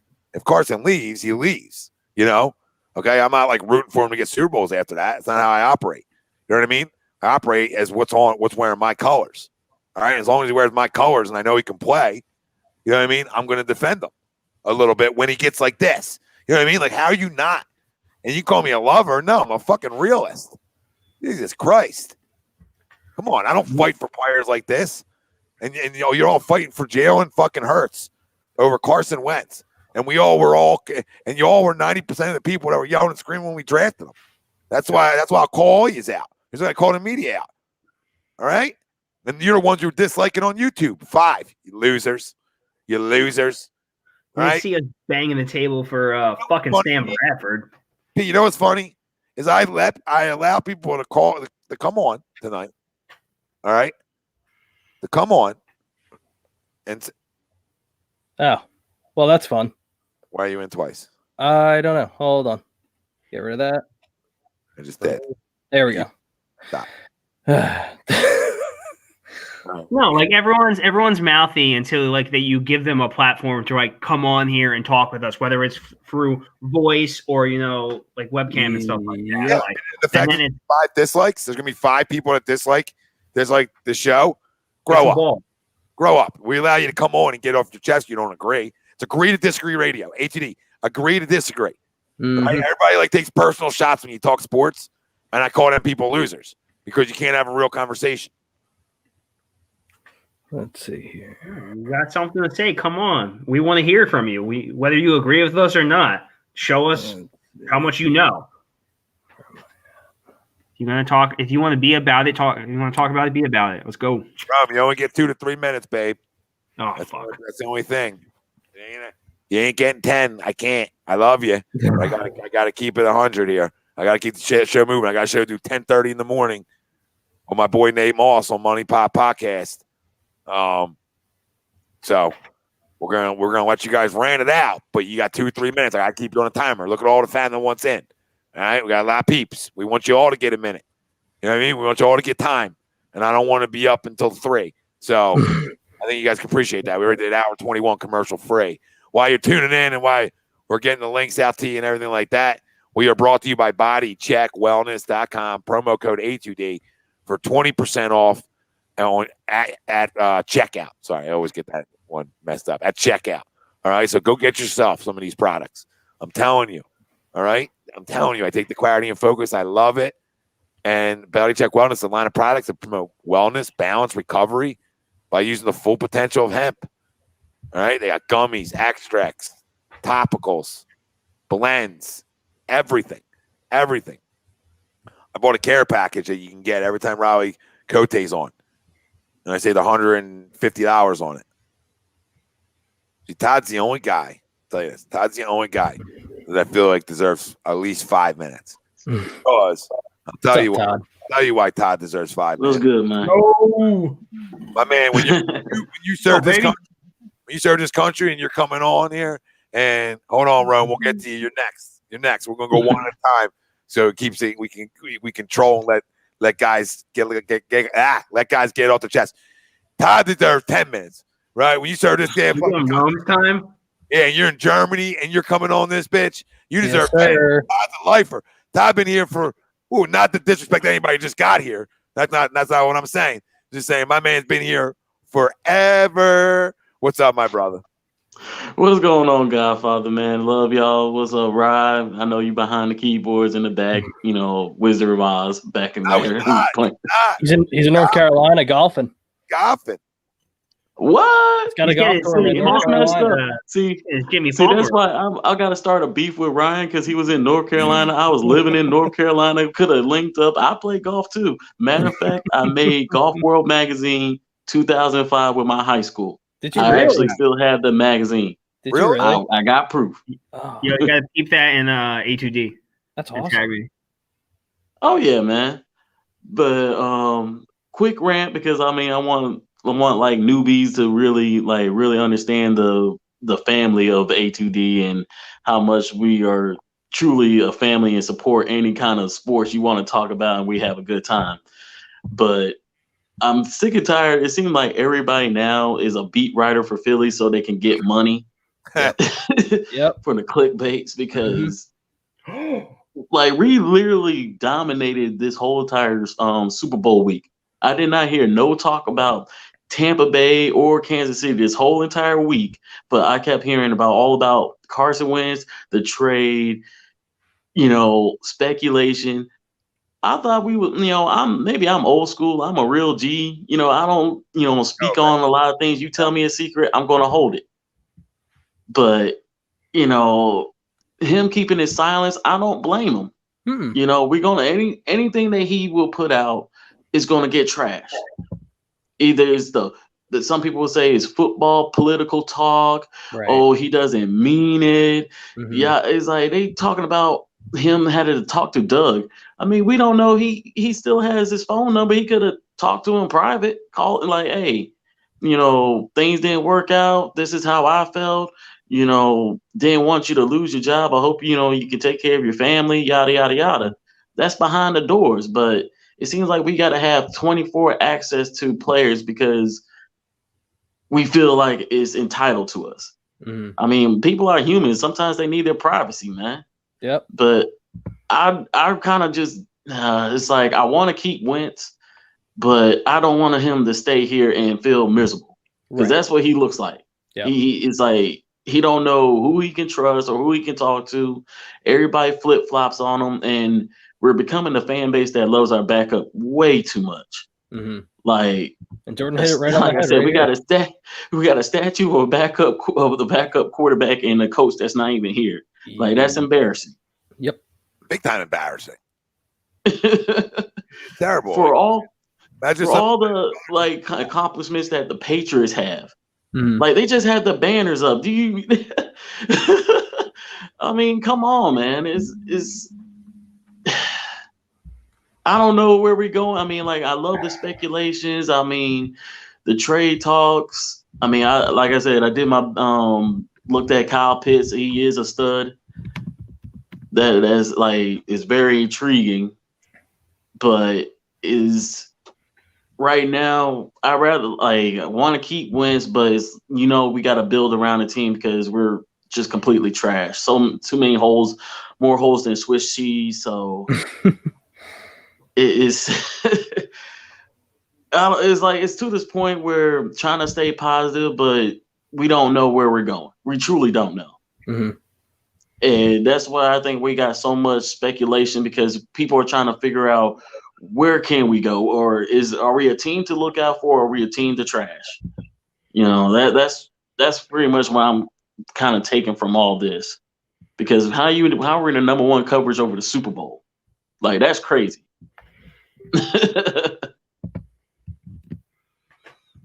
every day, it's disgusting. Main topic. How's our quarterback the main topic? For real, it's like we look like every time, like besides Tom Ronone, A2D Radio, Crumb of the Day, us as the Eagles fan base just needed to get it together. Like, can we just seriously back our franchise quarterback up? We don't need back backups. Like, seriously, we Our never backup like our famous video is when Donovan McNabb was walking across to the podium as a first round pick, and we're booing the shit out of him because we didn't pick Ricky Williams. Yep. Aged well. Dirty birds. And I love Ricky, but aged well. You know what I mean? Yeah, exactly. We don't. But we never like even through Donovan's. I mean, Donovan. Did he give us headaches? Yes. From the balls in the dirt to the craziest moves, but he also gave us some wonderful moments. Took us to 4 straight NFC championships. Like, that was the hope. Like, I don't even feel that hope no more. I felt like I could always count on we was going to be in the dance, and at least we got to the dance. Absolutely. Yep. And I love that y'all brought up the whole firing Andy because a lot of people forget about that. Like, why did we get rid of Andy again? Oh, yeah. Exactly, Matt. Yep, exactly. Exactly. Matt, are you the source? is he the source? Are telling me. Right. Oh yeah, he did it right too. He put the sirens up on it. Yeah, that's what always gets us. There's a chance. Todd, send a message to the A2D Facebook and I'll add you. Okay, no problem, man. Sure. No, listen, Robert. Donovan had he had his issues. But like Todd said, that's so overblown. Like Todd said, you know, he's old. We always knew with him because he was a winner in a way. And Andy's a QB guru that we were always going to be in the mix. And it's sad that team could never win it, but I'll take them years all over again. And anybody that disagrees with me, I think it's crazy. Like, I'll take every year knowing that I got a chance to go to an NFC title game and compete. I'll take that. And I think anybody took 4 straight. I mean, what team can say that? Only one wins it. Dev, we love you. Thanks, Dev. We love you guys all. Listen, super chats help us grow. Liking right now if you're on, giving us a thumbs up if you're on YouTube, subscribing if you're on YouTube. Help us out, family. Help us grow. He said, so we got rid of Doug. It looks like Wentz is about to be traded, but Howie's still here. What are we doing? That's where exactly. That's the number why that's why, like, if you're a fan of A2D, that's where you know you're a true football fan, because we have all from beating, like, this is becoming the dead horse, because we said we have the second highest paid roster, 4 years, no young guns on either side of the ball. Mm-hmm. Whose fault is that? And who was doing all the drafting? Yep. But who protected it all?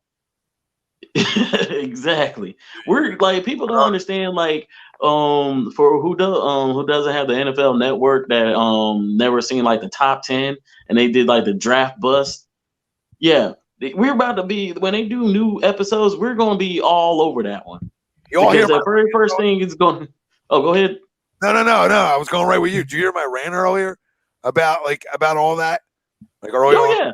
Yeah. I mean, it's right what you're saying. I couldn't agree. I couldn't even agree more with you. Keep going.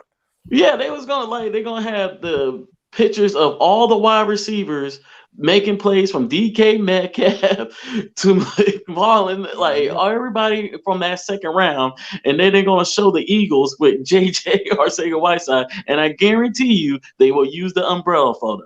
I guarantee you they will use the umbrella photo. This is who the Eagles draft. I could do it from home right in here, 100K, and I'm gonna at least have to come out with the draft with 2 Pro Bowlers every year. Yep. 2 Pro Bowlers, 100K, 2 Pro Bowlers. Write it down. Just from watching football. Just from watching enough college football and watching the SEC, I'm walking away with 2 Pro Bowlers every time. Never. Dude, I mean, that's all. I mean, living in North Carolina, you only watching ACC or SEC. I mean, like, even if you're on the East Coast, you already know where the big boys are going to be playing in college football. Point blank, period. And what dominates from the Saturday Night Football? What dominates Saturday Night Football?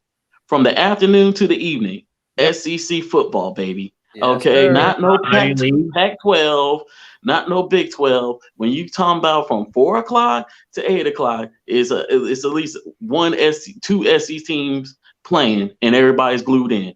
Mm-hmm. Because everybody knows the rivalry. Everybody knows about the Iron Bowl. You know, the Alabama-LSU rivalry. Like, seriously, come on, man. Like, that's where your talent is going to come from. That's where you watch for the future NFL players. But, you know, we Howie just doesn't believe in it. You know, Mr. Innovation. You know, West Coast guys. I don't know. He's innovated new ways to drive me insane. I feel like a lot of the fan base is younger and doesn't realize, like, when Gold Canada for a bit. When Andy was here, he drafted. All right. When Chip was here, Chip drafted. When Doug got here, Howie drafted. And we see how that went. Okay? I just want everybody to know. 4 years. We witnessed how he talked about retooling a Super Bowl fucking roster. I think that was in the Super Bowl that continued to go south. And then the coach and everybody else became the scapegoat of his inept, because he was inept. So everybody else became the scapegoat. And your owner not only defended him on his pick this year. I mean, flat out defended him when the rookie of the year was drafted after. You can't make up the stupidity in this organization. And when you talk about Super Bowl championship type teams, everything starts at the damn top. Okay? It starts at the top. You go to a great organizations around great at the top. And then it trickles down. And the fact that this guy gets a free pass, it's mind-boggling to me. And if you're an Eagles fan, you should be concerned.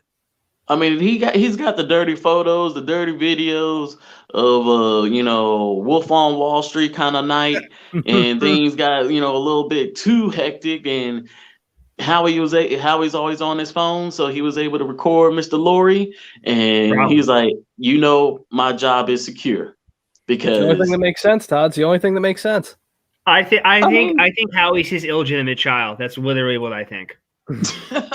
Like that just came out of nowhere and just became this young phenom guy, and then gets with Chip Kelly. He gets put in the basement, get the sympathy card played for him. He comes back, wins the Super Bowl. We all loving him, but 4 years, man, and it is crazy that it was 3 years ago we won that Super Bowl.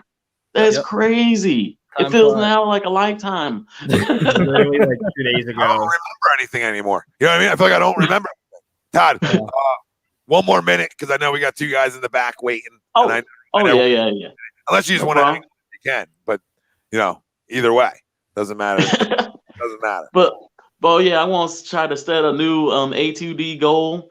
Since we're gonna try to own our own football team. Tom, I know you checked out the Legends League. I know you don't sit there and lie. I know you know about the Legends League. Okay, I know you know about some KK Maffini, the quarterback for Seattle Mist. I think A2D we can make it happen because Philly doesn't have that have a football team. That'll be dope if we actually had a team like that, man. Let's go. When Corona come back. We need like a GoFundMe to get that going. Right. Yeah, man.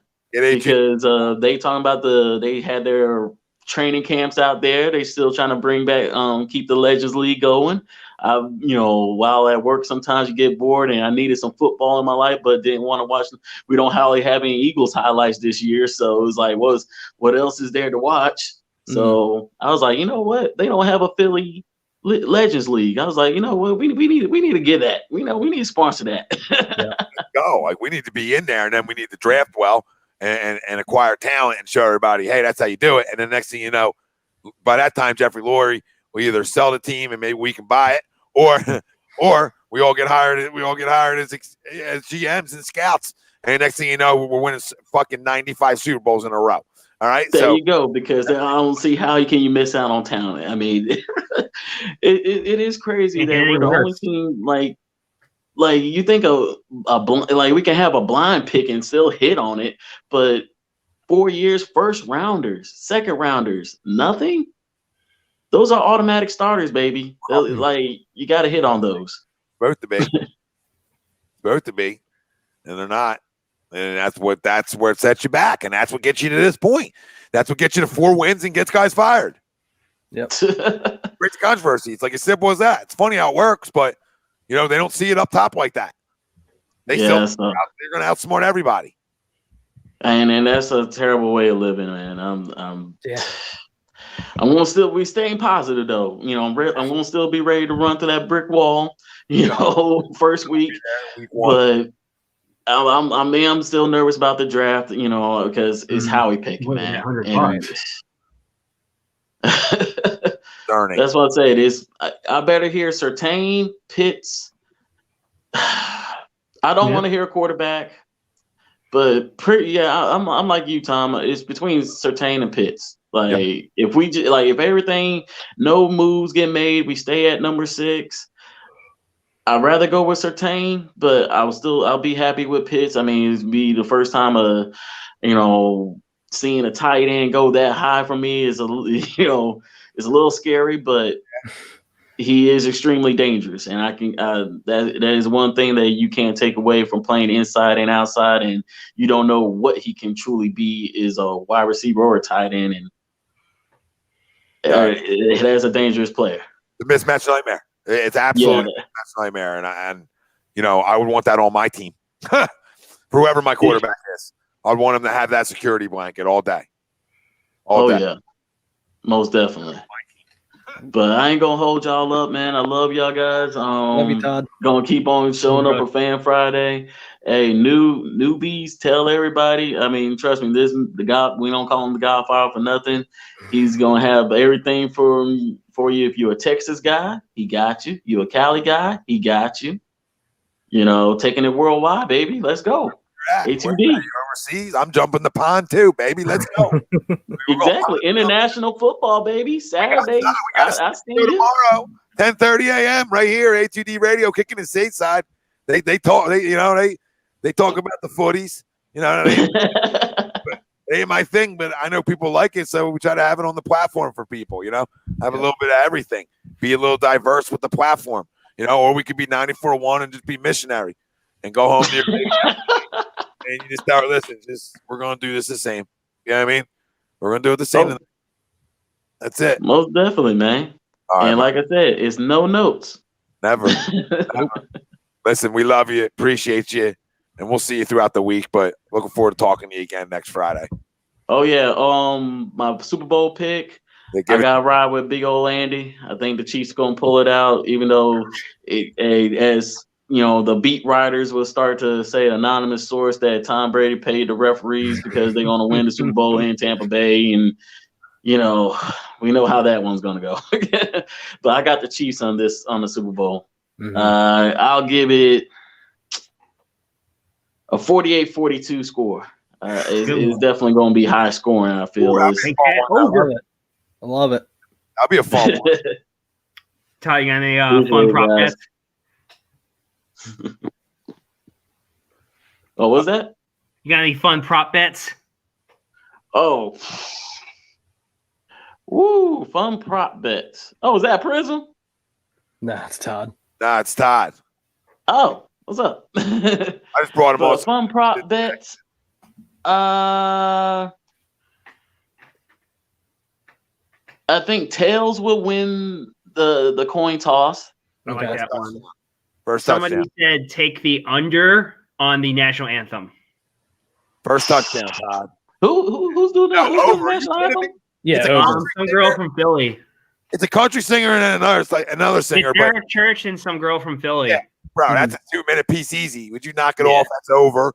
That's over. The coin toss is always tails because it don't fail, baby. All right. First touchdown. You want a sleeper? I'll give you Gronk. He's never scored in the first quarter of a Super Bowl, if I recall. Guess what? Ooh, I hate you. I hate y'all on that one. I will have right now I would say a running back will score the first touchdown. Okay. Yeah, I can't. That's the one I can't. I don't know because it all depends on who gets that ball first. Because we know how Tom Brady operates in that first quarter. He's going to try to run you to death, dink and dunk you, just try to see where y'all at, see where y'all with y'all nerves. But he's quick to hand that ball off, and he loves it's between Jones, Fournette, or Sinclair. Sinclair is healthy for this game, isn't he? Well, Clyde Edwards? Yeah. Yeah, he's healthy. Yeah, he's good. Ooh. He'll be a good little sleeper. Oh, man. All right, give us this one, and then we're going to Todd. We're going from Todd to Todd. Yeah. Oh, and you're up. What's the over on the commercials? I don't know. Oh, I don't know. That's a good one. I would take the under just because there's so many that are backing out. See, that's what I've been hearing. So I was like, well, usually there's a good commercial bets. Damn. I'll go over everything. I'll go over. Yeah. But I'll catch you guys, man. Y'all have fun. I'll still be in the message box. My brother. Catch y'all later. Sounds good. See you, Todd.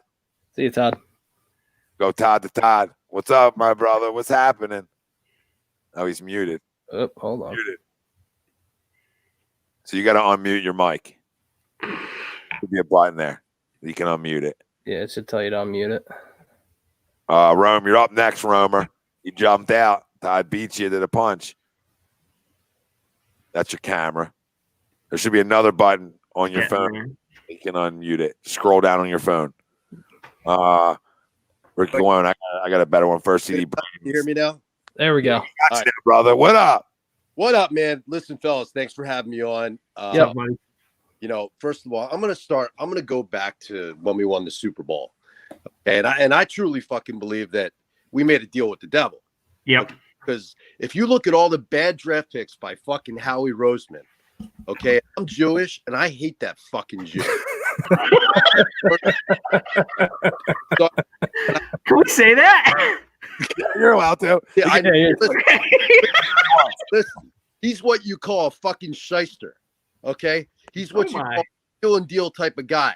Mm-hmm. What we had to do to go up to get Carson Wentz, we all remember what we had to get to number 2. I remember where I was. And now we're going to fucking throw it away 5 years later because you had one bad fucking season because you got a bunch of idiotic fans in this, not all, but some fans in this fan base who want to run his ass out of town because of clickbait bullshit by Joe Giglio and fucking Elliot Shorr-Parks and bullshit like that and all the fucking NFL networks that just want to drum up a story. It's fucking ridiculous. Like, I'm a huge Carson Wentz guy. I like this guy. Brand new coach here in Nick Sirianni. Why the fuck would my new coach? You got Doug out of here. I couldn't stand Doug. I was happy Doug left. Doug killed this team, and he didn't use Carson to his strengths. He didn't roll him out when he was supposed to use him. He didn't utilize him in the offense well. And I always said this West Coast offense was fucking garbage for Wentz. It was not the right offense for him. He likes deep plays. He has Doug run the show. Yeah, he likes big plays. Exactly. Yep. And I'm not saying, look, Carson had a bad year, but at the same time, they do him no injustice. They don't know how to draft. Howie has fucked up draft after draft after draft. So we made a deal with the devil, and I hope everybody's happy because, look, I love the Super Bowl. I'm glad, I can die. We won a fucking Super Bowl. But at the same time, look where we are now. We are a fucking bottom feeder organization with a bunch of fucking overage guys on our team. Old. We're not going to be good. If we trade Wentz, noodle arm is not the answer. I'm sorry. I'm not a Jalen Hurts guy. I don't believe in him. That it was dumb to begin with to draft him. That was the stupidest thing when you had other needs to address. And, what really gets me upset is how people want to just run him out. Oh, and, we'll be fine. We're going to be good. How so? With how we draft him, I don't care if we have the fucking number 1 pick in the draft. He'll still find a way to fucking screw it up. How could you be confident with all these picks we get back if we trade Carson that they're going to do the right thing? What if Howie trades down? How could you trust this conniving idiot? We've seen it year in and year out. And look where we are now. And what did he tell us? We're going to retool after the Super Bowl. And he couldn't retool. Listen, he couldn't find the tool. He don't know where the tool is. Exactly. QB factory. Didn't Mr. Dougie P say, this is the new norm? We're going to do this year after year. Cut me with the bullshit. Dude, you let go of it's ridiculous. You caught everything went perfect that year. Right moves, free agency wise, the pick up with Ajayi, the draft. Everything he did was perfect, and it makes me sick that he won the freaking Executive of the Year. And he deserved it, but what has he done besides that? He got rid of all the players that were impactful. I mean, Patrick Robinson, who was a slot corner, who you could have got for nickels, a bag of change, and kept him. You thought you were the smartest fucking guy in the room. Everything that goes on with Howie Roseman is he wants to think he's smarter than the person across from him. So he'll reach on picks. He'll reach on not bringing guys back, or he'll show loyalty to some guys and not other guys. Like they were halfway in this whole time because he was never able to nail picks, and he didn't really bring in he was good at free agency, but not as good at it after 2017. No, he didn't thrive in it. No, and look at the bad draft picks in the last 3 years when you let guys like DK Metcalf and Jefferson pass by. Yep. Others, what did they do to surround Carson? How did they put a good football team around him, to be honest with you? What did they do besides go get Alshon Jeffrey? Jalen Reagor, are you fucking kidding me? Injured 3 times last year? Yep.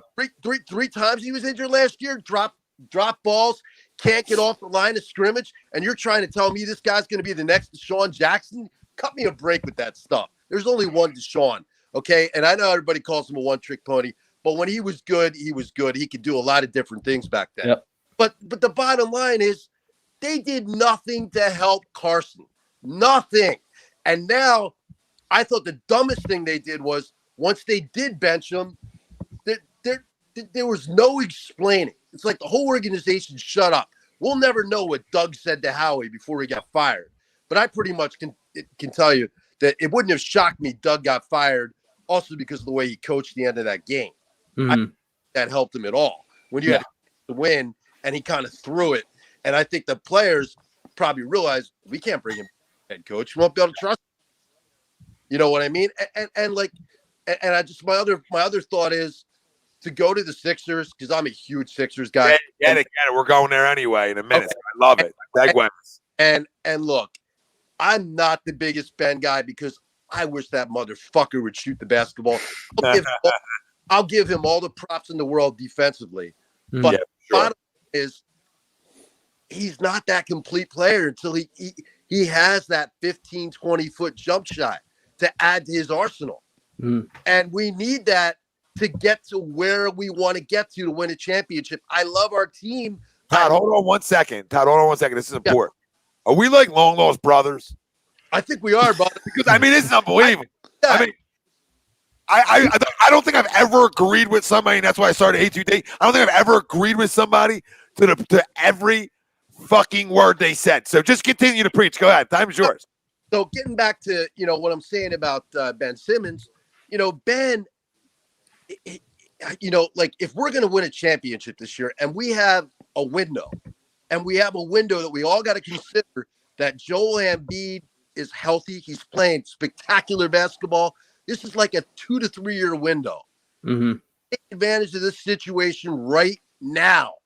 And that means I know people don't want to hear this, and I don't want to trade Ben, but if I could add another piece, I know people don't want to hear Bradley Beal, can't trade Ben, but if I could get Bradley Beal for the right pieces now, and I know Tobias. See, we were going so good, Todd. We were going so good. And listen, I'm Mr. Bradley Beal up into his little antics. Right. And that turned me off a little bit. Now, I'm not fully turned off. You can't be turned off by 30. Now he said he doesn't want to be traded. Now he said he wants to build Washington.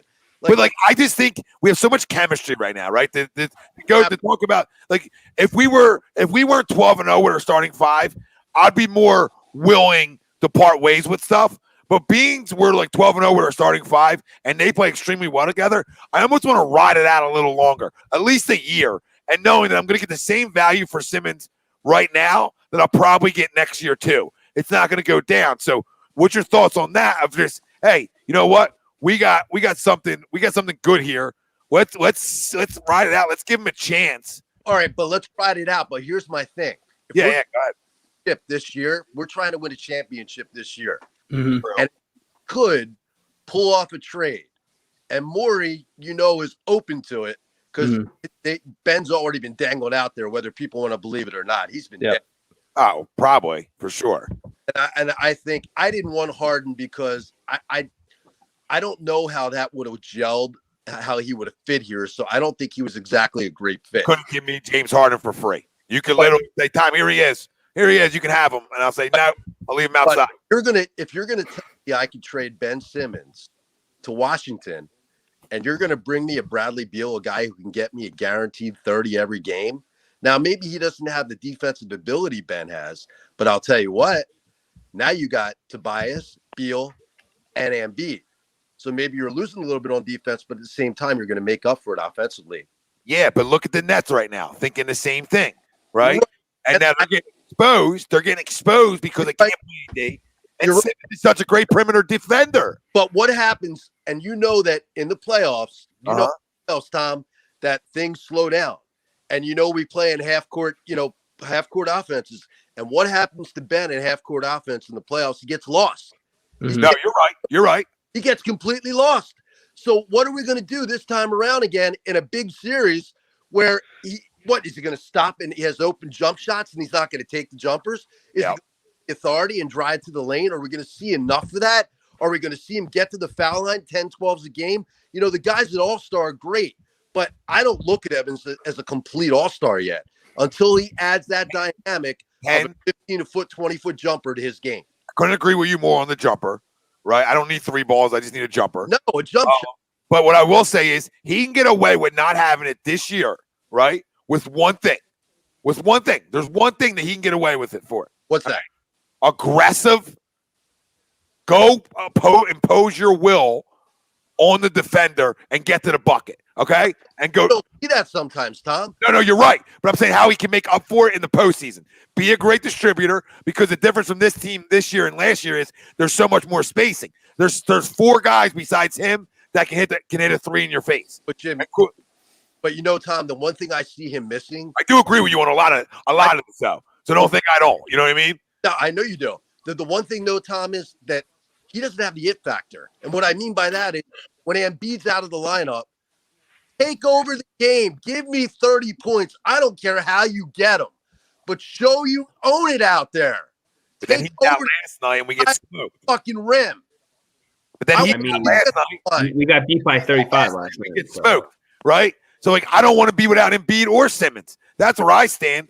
That's where I've been. Like that's what the hill I've been standing on by myself for a little bit. Not by myself fully, but like until I saw a new regime and accountability for younger guys get held, I wasn't going to be out on Simmons or ever Embiid. But I wasn't going to be out on Simmons yet, and I'm not out on him yet. I agree with all the flaws. The flaws are real as fuck.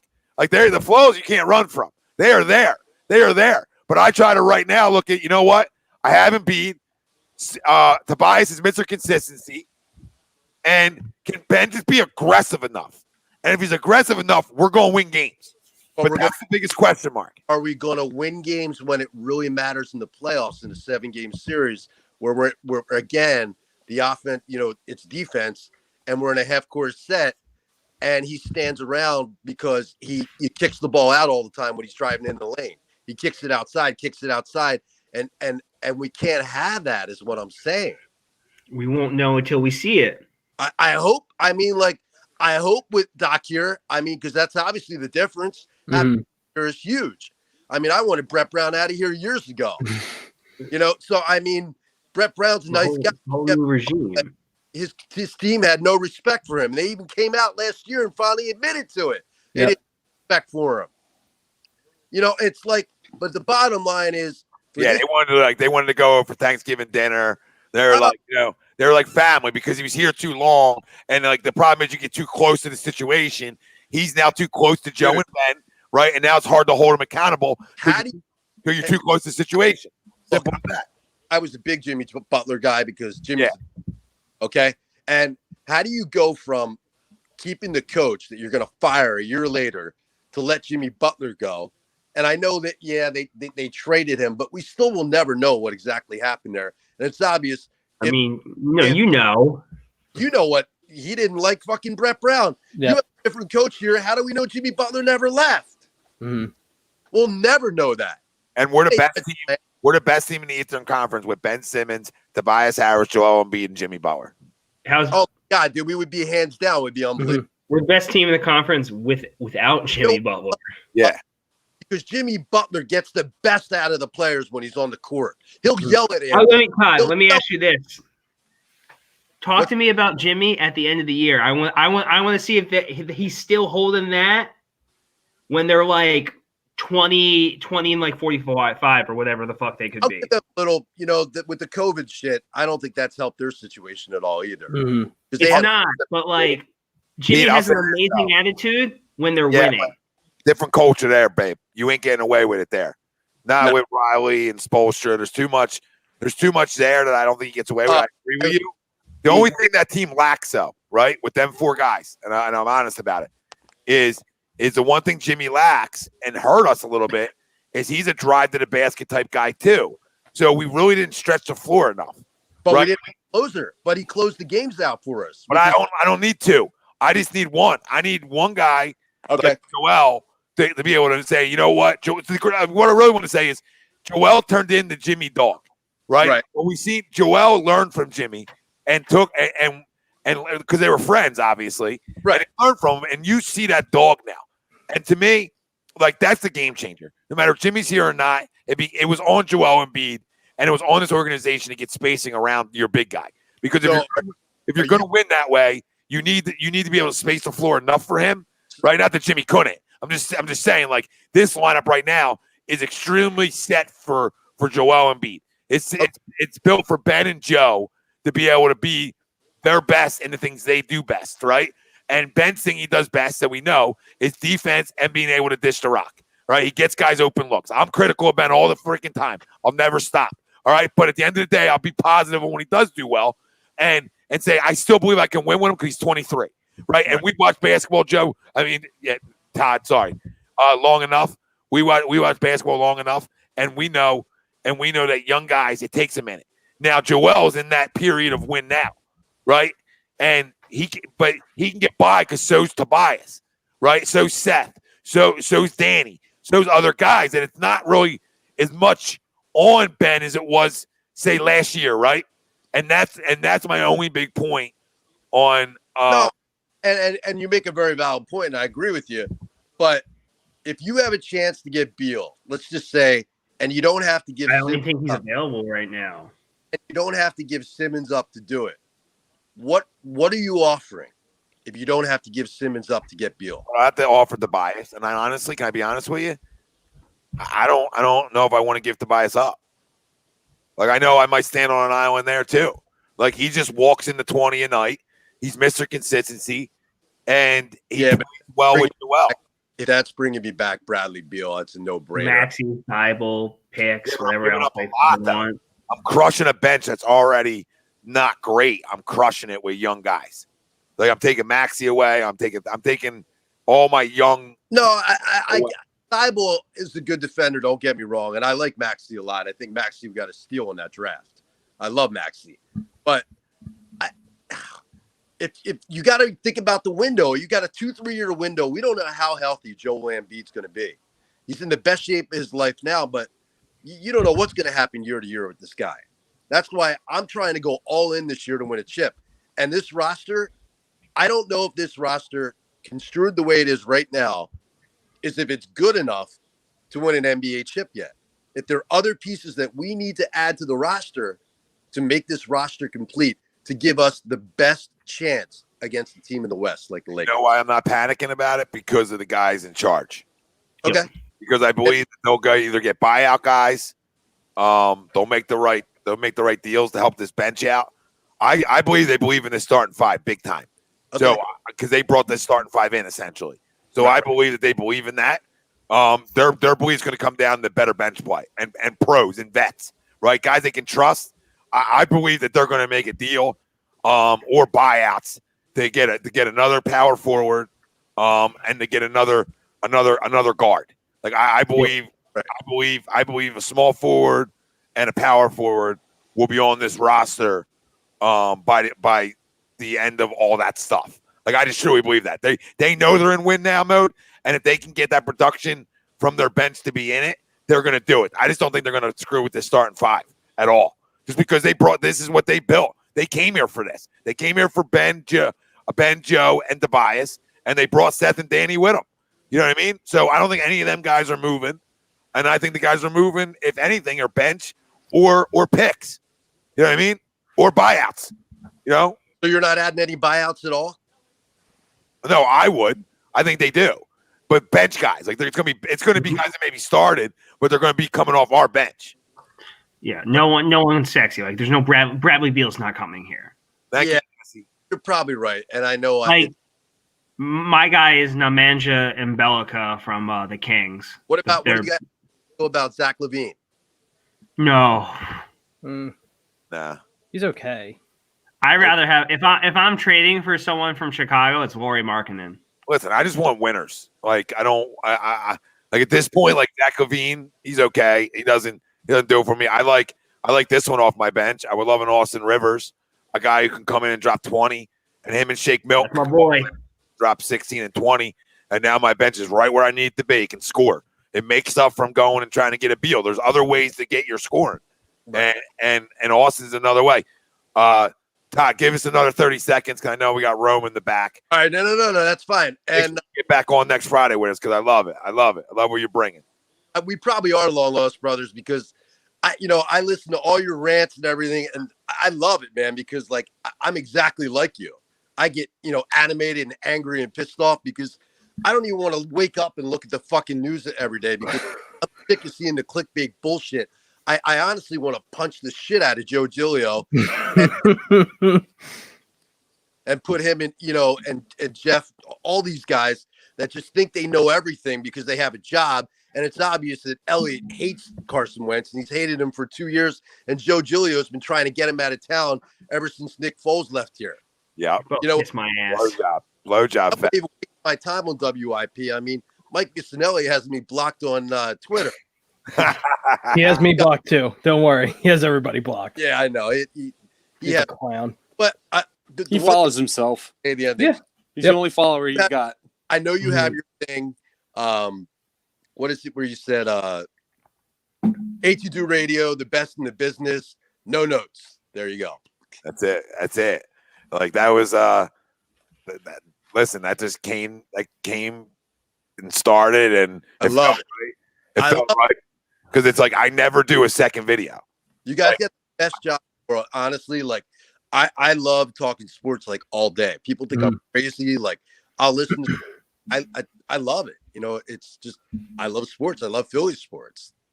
That's why he doesn't shut my it started because our love for sports, and then it grows into something more and it keeps growing. But that's what it is. So it's like it's in the moment passion is what people want to hear. They don't want to hear no scripted bullshit. Oh, and that's why and that's why I just put my raw emotions out there. Exactly. Because I'm a passionate 4-for-4 guy, and because I care about my team, and I hate when people just want to run players out of town all the time. All the time. And we've been around long enough, Todd. We know. Look at all the guys we ran out. We ran Randall out. We ran Randall out. And what did Randall do? He almost won a Super Bowl with Minnesota. Remember? Yeah, I recall. They were so away from going to the Super Bowl. I was a little young when Reggie left, but I know we probably didn't help it. Well, that was Norman Raymond's fault because he didn't want to spend money. Yeah. I remember that when I was younger. I remember my dad telling me that one. Raymond didn't want to spend money. That was the bottom line. Oh yeah, and he was a terrible owner. I mean, Jeffrey Lurie coming here was for a long time a really good owner. So I don't want to take anything away from him. What you guys don't realize is we were that close to being the Arizona Eagles. Yep. They were that close. Leonard Toast had a deal. I think it was a deal was done. It was that close to being done because he was going to sell to him. I remember that shit. It's crazy. Listen, you guys have a great night. Thanks for having me on. I will be back next Friday. Like a movie character. Fuck Wentz haters. Fuck them. Take it easy, guys. Love it, Todd. God bless you. See ya. Yep. We'll talk to you next week, brother. Got it, guys. Later. Todd was phenomenal. What's up, Dales? What's going on, boys? You're looking at it. 12-11. 12-11. Todd brought up a great point, though. We do a great job of running guys out of town, especially after one bad season. Mm-hmm. We're not allowed to have a bad season here. Nobody. I don't care what sport you're playing. People are already starting to trash Nola because he had a bad year. And he didn't really have a terrible year. That's only Brinks because he's an idiot. It's anybody. I mean, like even Hoskins. Hoskins was unfortunate last year where he got hurt when he started to. He got hurt when he started to heat up, though. Yeah, I'm there. Fuck Hoskins. He doesn't do it for me. Fuck Hoskins. Noel's a pimp. Nola is a pimp, and I agree. Wentz is going to be that guy. He's going to go somewhere else. We were talking about this earlier. He's going to go somewhere else, and he's going to win Super Bowls. Mm-hmm. Yep. And the worst part, the only thing I ask is if he does go to the Bears, if they send Foles back, I'm turning in my fan card. I can't do that again. I can't do it for a third. Garbage. I can't do it for a third time. No. Can't do it. No, that's just like ridiculous. 2-10, and he's got like $60 million from the last two teams. Something like that. Something crazy. If that, I mean, the dude's never He's thrown for over like 3,000 Sam yards in his Bradford until he career. steals money. Dude's never played a full season in his career. He's never thrown for over 3,000 yards. He had one good year, and he didn't even play the full season. Nope. What was it, 27-2 or something like that? And he wound up playing like 13 games. I think it was 13. Yep. What's up, Rome? What's going on, fellas? What up, baby? But yeah, so I'm not even gonna really talk about what you guys was talking about, Nick Foles. Are you sure? Bro, we're not gonna let you. It's really. I've said it. I said enough. I think I've said it all. You know, I just think it's crazy how Eagles fans are like so like quick to bash every time someone mentions Nick Foles. It's like he's done everything that we've wished for, and it's like he's not a bad quarterback. I don't even know Andy Milonakis. You keep bringing up like what Nick Foles does on other teams. What has Nick Foles done on the Eagles? And I get it. Not started the full season. Hold on, but no. Let me finish. He hasn't. No, when you don't talk about Nick Foles. But but I gotta say this now. He hasn't. Also, if you're gonna call me Andy Milonakis, get some better references. He hasn't played a full season, and he was injury prone. Yeah, but it's the same arguments they use for Wentz. That's I was just about to say that. But anyways, it's just crazy how Wentz wants out now, and the whole debacle in 3 years is really mind-boggling. Like I was on the boat saying we should have kept Nick Foles and traded Carson. People was like, oh, saying, bashing me. But now look at it. If I was getting bashed at that time, what worse? How much worse could Nick Foles have done in 3 years than Carson Wentz? I mean, he was responsible for going further in the playoffs. I mean, you know what I'm saying? Like, why not build around that guy? You know what I'm saying? Like a guy that you could trust, a guy that the city, like it or love it, all of us as Eagles fans loved Nick Foles when he was behind center as the Eagles. I don't care what he did in Jacksonville, Kansas City, St. Louis, or wherever he was at. In Philly, 80% of his career. No, but that doesn't matter. We're Eagles fans. It does matter. It's literally like there may not career. Hang on. There may not be a love, but there's an appreciation for what he did. But hear what I'm saying though. That's like saying I only cheat on you half the time of the year. Don't worry about it, baby. No. In Philly they had Saint Nick billboards. So what are you saying? That's nice. But that's nice. He got to serve. What has Carson Wentz done? Dude, quit sniffing your ex-girlfriend. It's old, man. Seriously, do you think about cheating on your girlfriend with all her exes? I just want to know. No, bro. What are you talking about? What has Carson Wentz done for us? But why are we comparing? Why are we comparing? Nick is not coming back. Like, move on. Get on with your life. I'm getting on to Carson Wentz. What are you talking about? Relax, guy. Dude, you're calm down. You probably never played a sport in your life. Calm down. I actually did play football, but nice try. What position? I was quarterback, actually. Okay. Anyways, Carson Wentz, since the injury, what has he done? I get it. Doug Peterson, you could put 50% of the blame on Doug I wouldn't even say 50. I would say 50 goes on Howie. 25 on Doug, 25 on Carson. But Carson Wentz, like 2019, you guys could say he galvanized the troops. He did this, that, and the third. But if you guys was looking at the intricacies of the game, like he really wasn't great. Like people was trying to crown Carson Wentz like he really did that much because he got us to the playoffs. But the division sucked, and he wasn't playing at an elite level, like it or love it. You know what I'm saying? And that just rolled over into poor mechanics, poor fundamentals, like everything just worsened. And you guys aren't seeing that. Like, you know what I'm saying? Like, and it's crazy. It's really crazy to me because it's more than just Carson. But I feel like a better Carson, a better version of himself, if he really would have locked in on some Kobe mentality shit, Mamba mentality shit, he could have galvanized. But hold up, listen.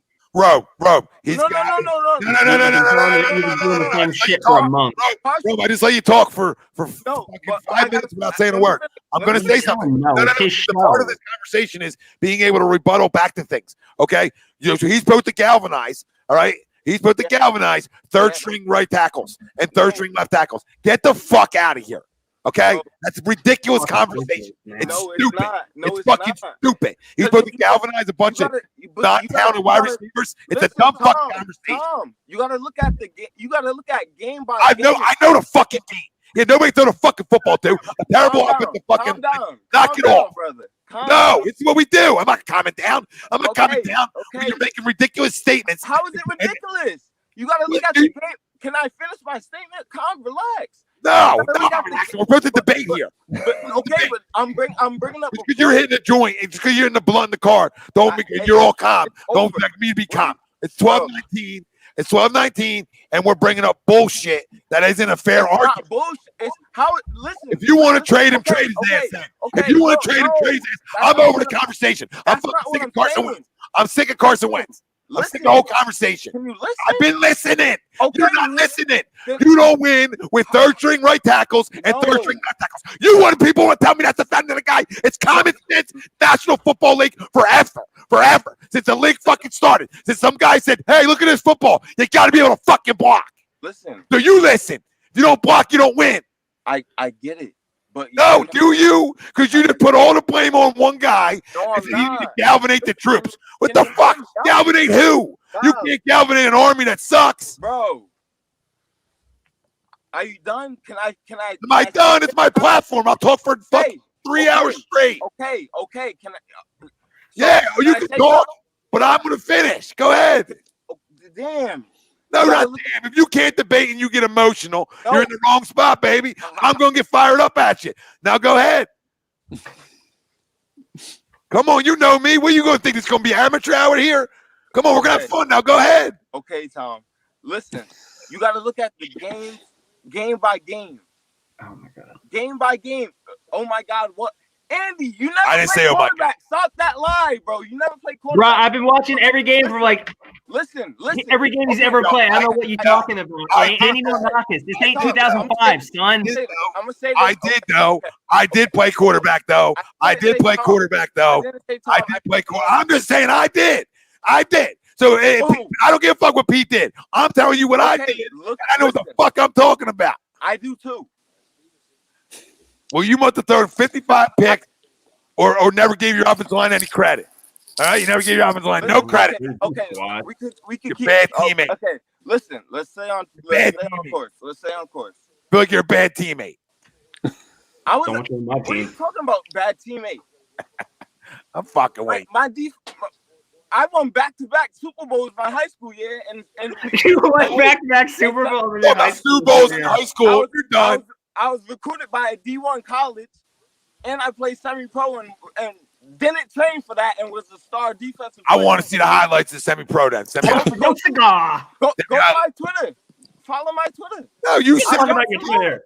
I'm not saying I don't believe you. I want to see proof. If I had it right here, I'll show you, Tom. But anyways, listen. I believe you. I just want to see it. Listen, let's break out the high school Leatherman jacket. Oh my God. You got to look at the game by game. Okay. We was up 17 against Washington. You can't tell me that we didn't have that game in the bag with better quarterback play. Maybe. An interception by Carson. The thrown ball. He threw that ball inside. That changed the momentum of that game. Oh, when the shit wide receiver that the general manager draft didn't come back with a football on the route. No. If you know football, Rome. He threw it inside on the you know football. He's still supposed to work back for the high football. school 101. 101 wide receivers work back for the football, baby. Wake up. Bro, you're supposed to break to the sideline, then work back. What are you talking about? He didn't break nowhere. He didn't break nowhere. He didn't break nowhere. Watch it again. It was a bad ball, but he didn't break nowhere. So double dip your criticism if you want to criticize. I just criticize both. So if you're going to be fair and criticize both facts of the fucking game. If you're going to tell me how much the game you know, because then I'm going to be here to tell you how much I know. And what I know is he didn't run the right route and it was a bad ball. So put blame both ways. Be fair. Y'all just talk about one damn fucking dude. Bro, yeah, you're not letting me talk. You're like, woe is me. Woe is me. I'm stringing together my points as a collective. Like, yeah, I string together coming back at you. Okay, string together, fire, Rome, fire and heat at 12:23 at night. I'll fucking fire and heat you. Okay, blowing fire. Hey, listen, I hope. Go ahead. The Eagles do well. A2D radio. Oh, you well with me going off? Did I scare you off? Finish talking. You can't handle a debate, baby. Let's go. I can't even work through the progressions of the first game. I'm trying to go game by game. I'm not trying to do fucking. We ain't got the fucking time for this. Yeah, we ain't going through 17 games. I would have been done already. What do you? You wouldn't have been done. Listen. Y'all have a great night. No, finish. Go ahead. Go 17 games of his shit. We know he played like shit, Rome. I'm not, man. No, talk about it. Like, what do you want to do with him? Because you're assuming that I'm just gonna say Carson. No, we know he played bad, but you want to trade him? Like, get to the punchline. Like, you want to trade him? What do you want to do with him? Like, tell us what you want to do. It's 2 minutes. If I had my whole 2 minutes to say what I wanted to say, I gave you 3 before I said a word.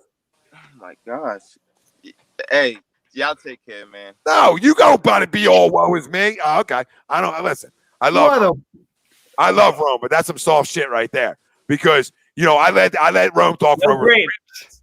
All right, I let Rome talk for over 3 goddamn minutes. Didn't say a word, and because I debate you, which is my job as a host, so the show ain't fucking boring. And my job is to debate you, even if I may agree with you on some things. I agree with every word Joe said. I mean, Todd, both Todds, but I always agree with first Todd. But second Todd, I was a new guy in. I agree with everything he said, but one thing. And then what I do? It was a nice, friendly debate, Tom. And the same thing with Romo. Trying to have fun with him, debate him a little bit. And if you're going to get soft up in here, you ain't built for it, baby. That's what I'm saying. You can debate me all day, and he tried to with whatever. But don't woe is me when we're talking sports and having fun and debating. Because if you can't handle the heat, then you're in the wrong kitchen, baby. All right? I'm going to let you guys come on and let you spew whatever you want to spew for 3 minutes. Talk to me about Nick Foles. I don't give a fuck. All right? And then start talking about Carson Wentz, which at this point, 2 hours and 22 minutes into a show that we talked about him about, I don't give a fuck. So get to the punchline. The punchline was never gotten to. So don't woe is me, make me feel bad, even though I love you. All right? I let you come on here all the time, and I let you talk forever. Do I not? So be fair to respect the platform that allows you that time. Okay? Respect it a little bit. Because I always respect you.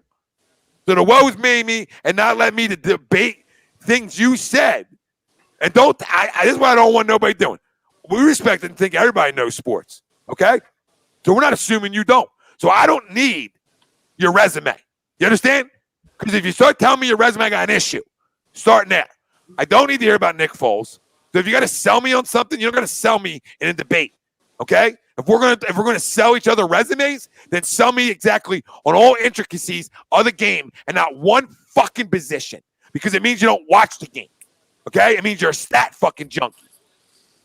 All right? Watch the game and know nobody can protect nobody. If you put Tom Brady behind his O-line, he gets beat up all year. So know the damn fucking game. And don't be woe is me when somebody tells you that Jalen Reagor ran the wrong route on that route. Since we're going to go through a 17-game fucking schedule of misery. Okay? So both were bad. I can be critical of both. It's a soft-ass mentality in this city where you're going to come on here and you're going to crush one dude and get to the punchline with him then. What was the punchline? Stay or go. Not a ramble on about fucking a terrible year that we know about. All right? You inbox if you want to call in. We got 10 minutes left in the show. And we'll let you call it. All right?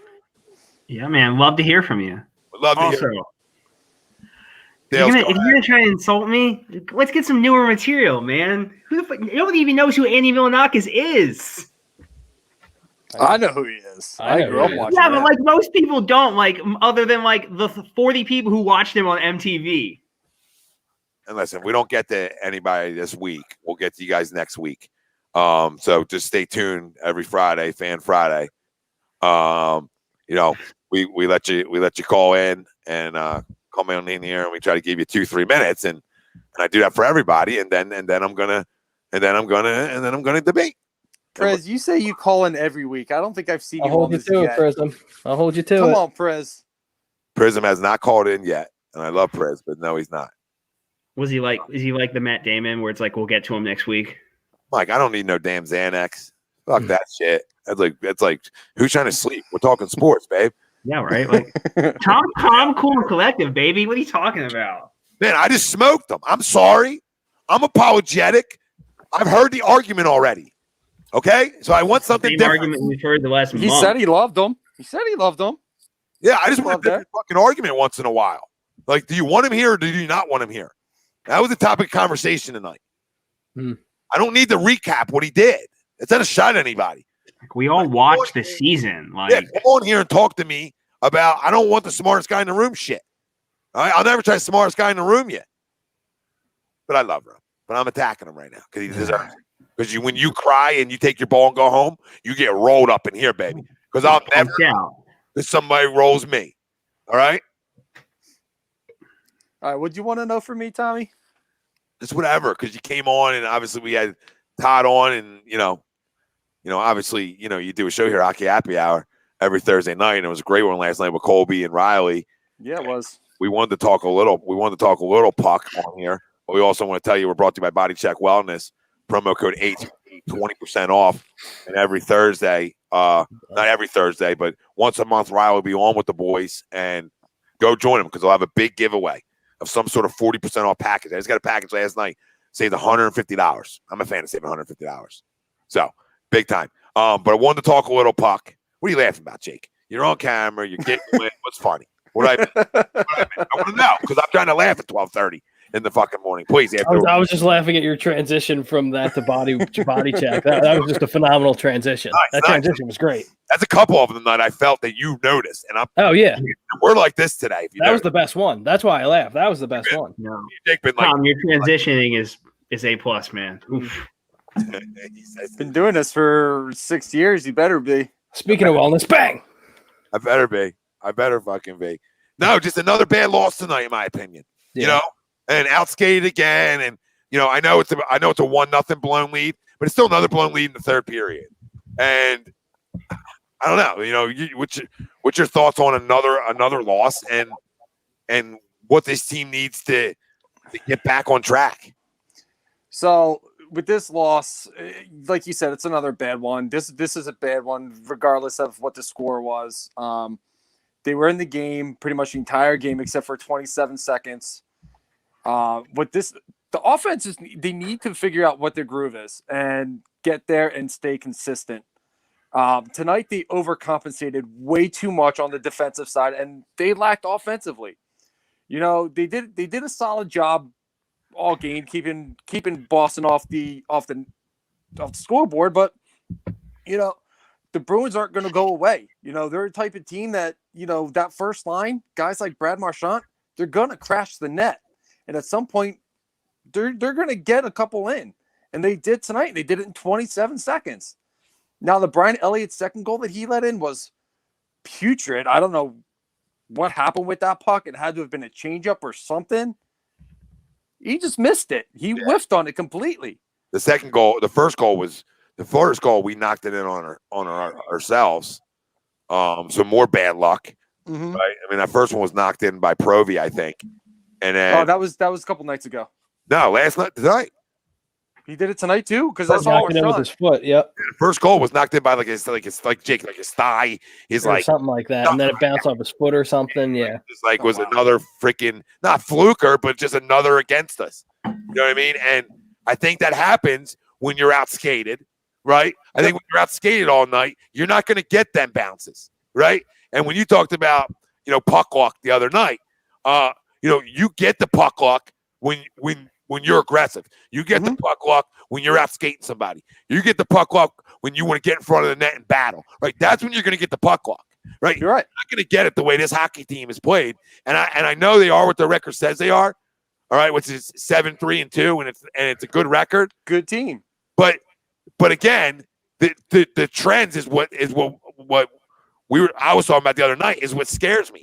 And now Carter Hart out scares me even more. There's so many injuries. Coots is a backbreaker for this hockey team.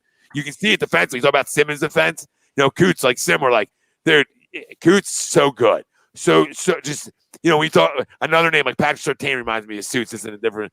Coots is in a different sport. Like he's going to be a guy who's always in position. It's the reason why he's the second best two-way hockey player in the game. Exactly, and shuts down the other team's best guy, which is so important. Which is ironic because he's the number one two-way guy in hockey, in my opinion, especially against when you're playing Boston. But yeah, no, you're absolutely spot on about Coots because he wins the important defensive draws. He knows how to shut guys down. He's been doing it since he came up. He's been doing it since he got to the show. And he's a huge backbone in this organization, and not having him hurts. And also I didn't realize how big losing Matt Niskanen was going to be to this team. Yep. Because once the defense gets rattled, they're done. Yep. They're done. They need a vet so bad right now that until they get him, it's going to be a lot of the same shit that you're seeing now. Mm-hmm. And it's not necessarily shit because the other night they played well. They played well again tonight, but they're overcompensating one way or the other. They're putting too much into the offense and not enough on defense, or they're putting too much in defense and not enough in offense. We need to find that balance. How about this one, Bri? How about I agree with it in the moment, and now I don't know how much I'm agreeing with it, or I'm worried about I didn't get what I expected from it. And that's the accountability that V held Konechny to, okay? Which I'm a big fan of. Not many sports at all are going to hold guys accountable like that. I was expecting a little bit more, a great response. I haven't seen it. Maybe I'm missing it. Have you guys seen it that you would want? That, like, you know what I mean? You're looking for that. Like, that's the one thing I'm looking for. The last 2 nights of hockey is how's he playing? Not 2 nights, but 2 games. You know what I mean? Like, how's he playing? And tonight was another game. There was no Sixers on. So tonight's game, I watched the entire game. You know what I mean? And I always joke that hockey's my fourth sport, but I love the Flyers. I just don't watch the league like everybody else does. You know what I mean? So I watch who plays the Flyers, and I watch everybody skate the fuck around this. But, I didn't see that. Did you guys see that, Brian? Did you see that? Anybody see that? Because No, because and you're spot on with that, and that's something I didn't even necessarily think about until this moment. Is there was no response from this offense? No, there was no response from anybody on any of those lines to the TK benching. If anything, I think they've gotten a little worse. They're not really shooting the puck as much as they should be. They're too pass happy as always. Yep.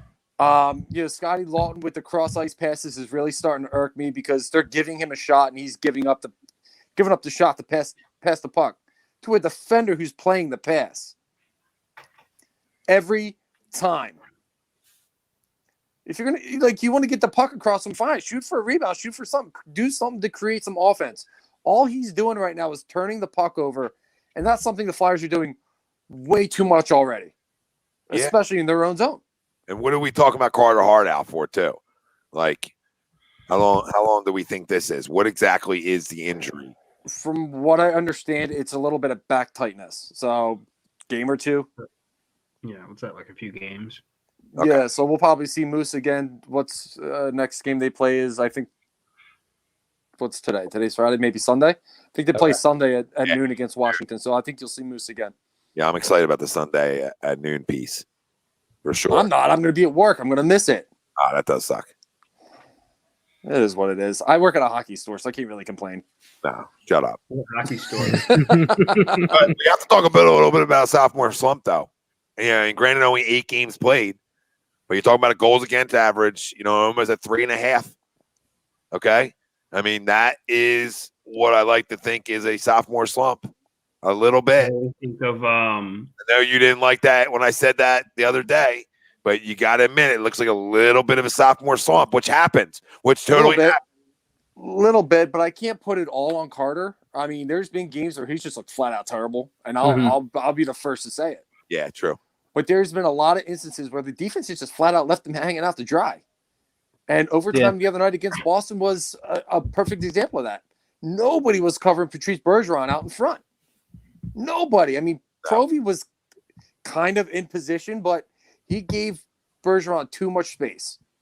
But what do we need this offseason? We needed a guy we needed a winger who could flat out snipe it. And we still had that. We were hoping Konechny was going to take it to that next level, and he hasn't yet.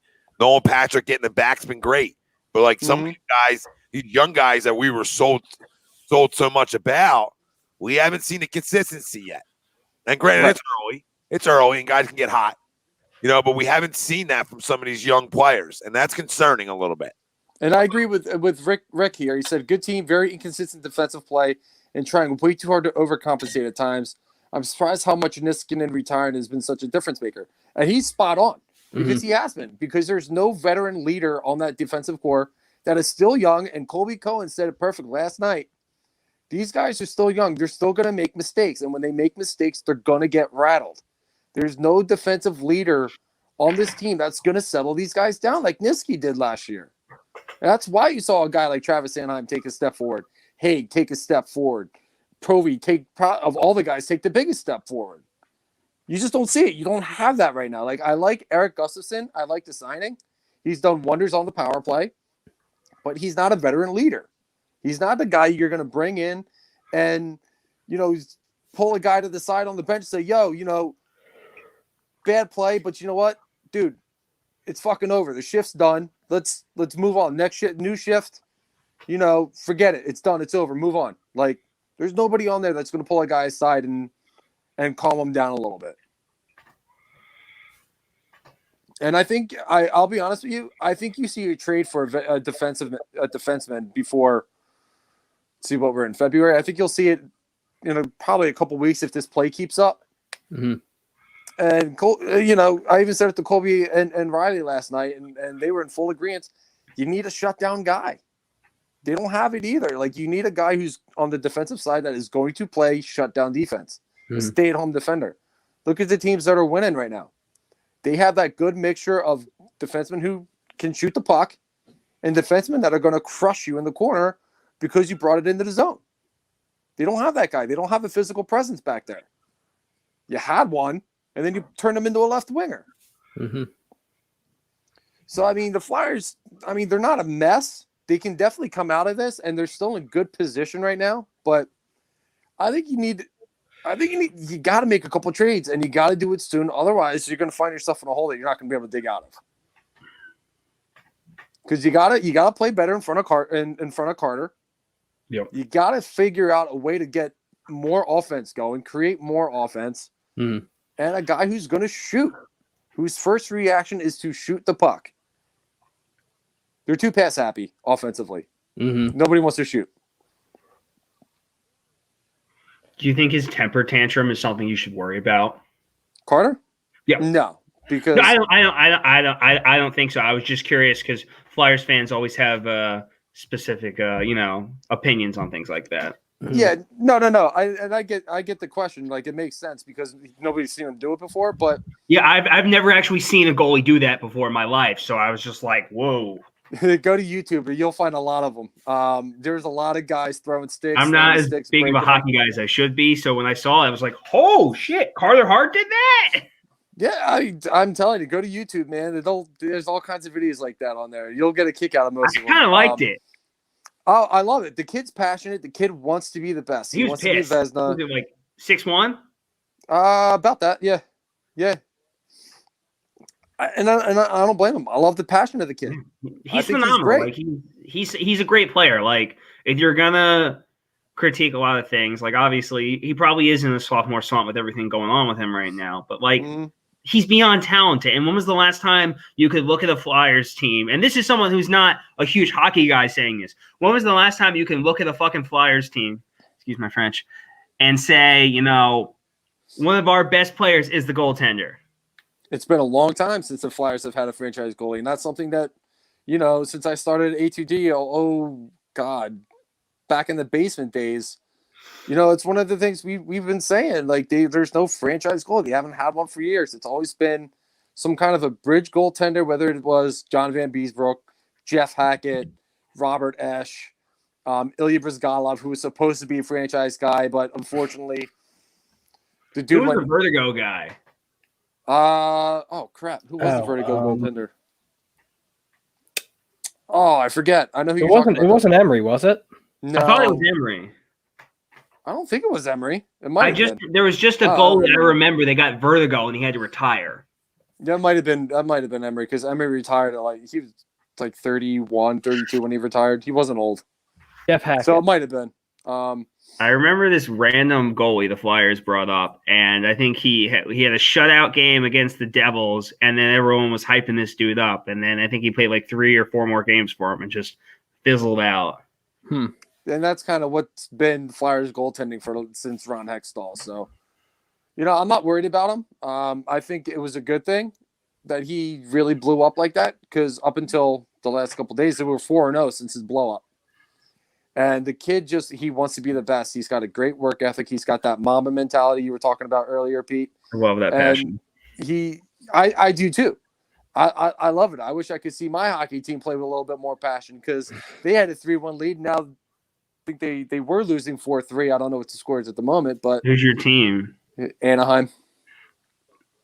Hey, had a 3-1 lead and blew it. I'm a big Mighty Ducks fan from a kid, so I can't say anything. So.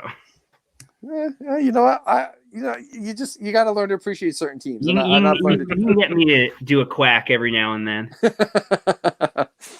But I mean, I like where the Flyers are for the most part. I think you need to definitely make a couple moves. But other than that, I think they're still a playoff team. I don't think and I was saying this in the offseason, I still don't think they're a cup contender, but you never know. They just have to get there. And if they can get there and get hot at the right time, like 2010, they can get there.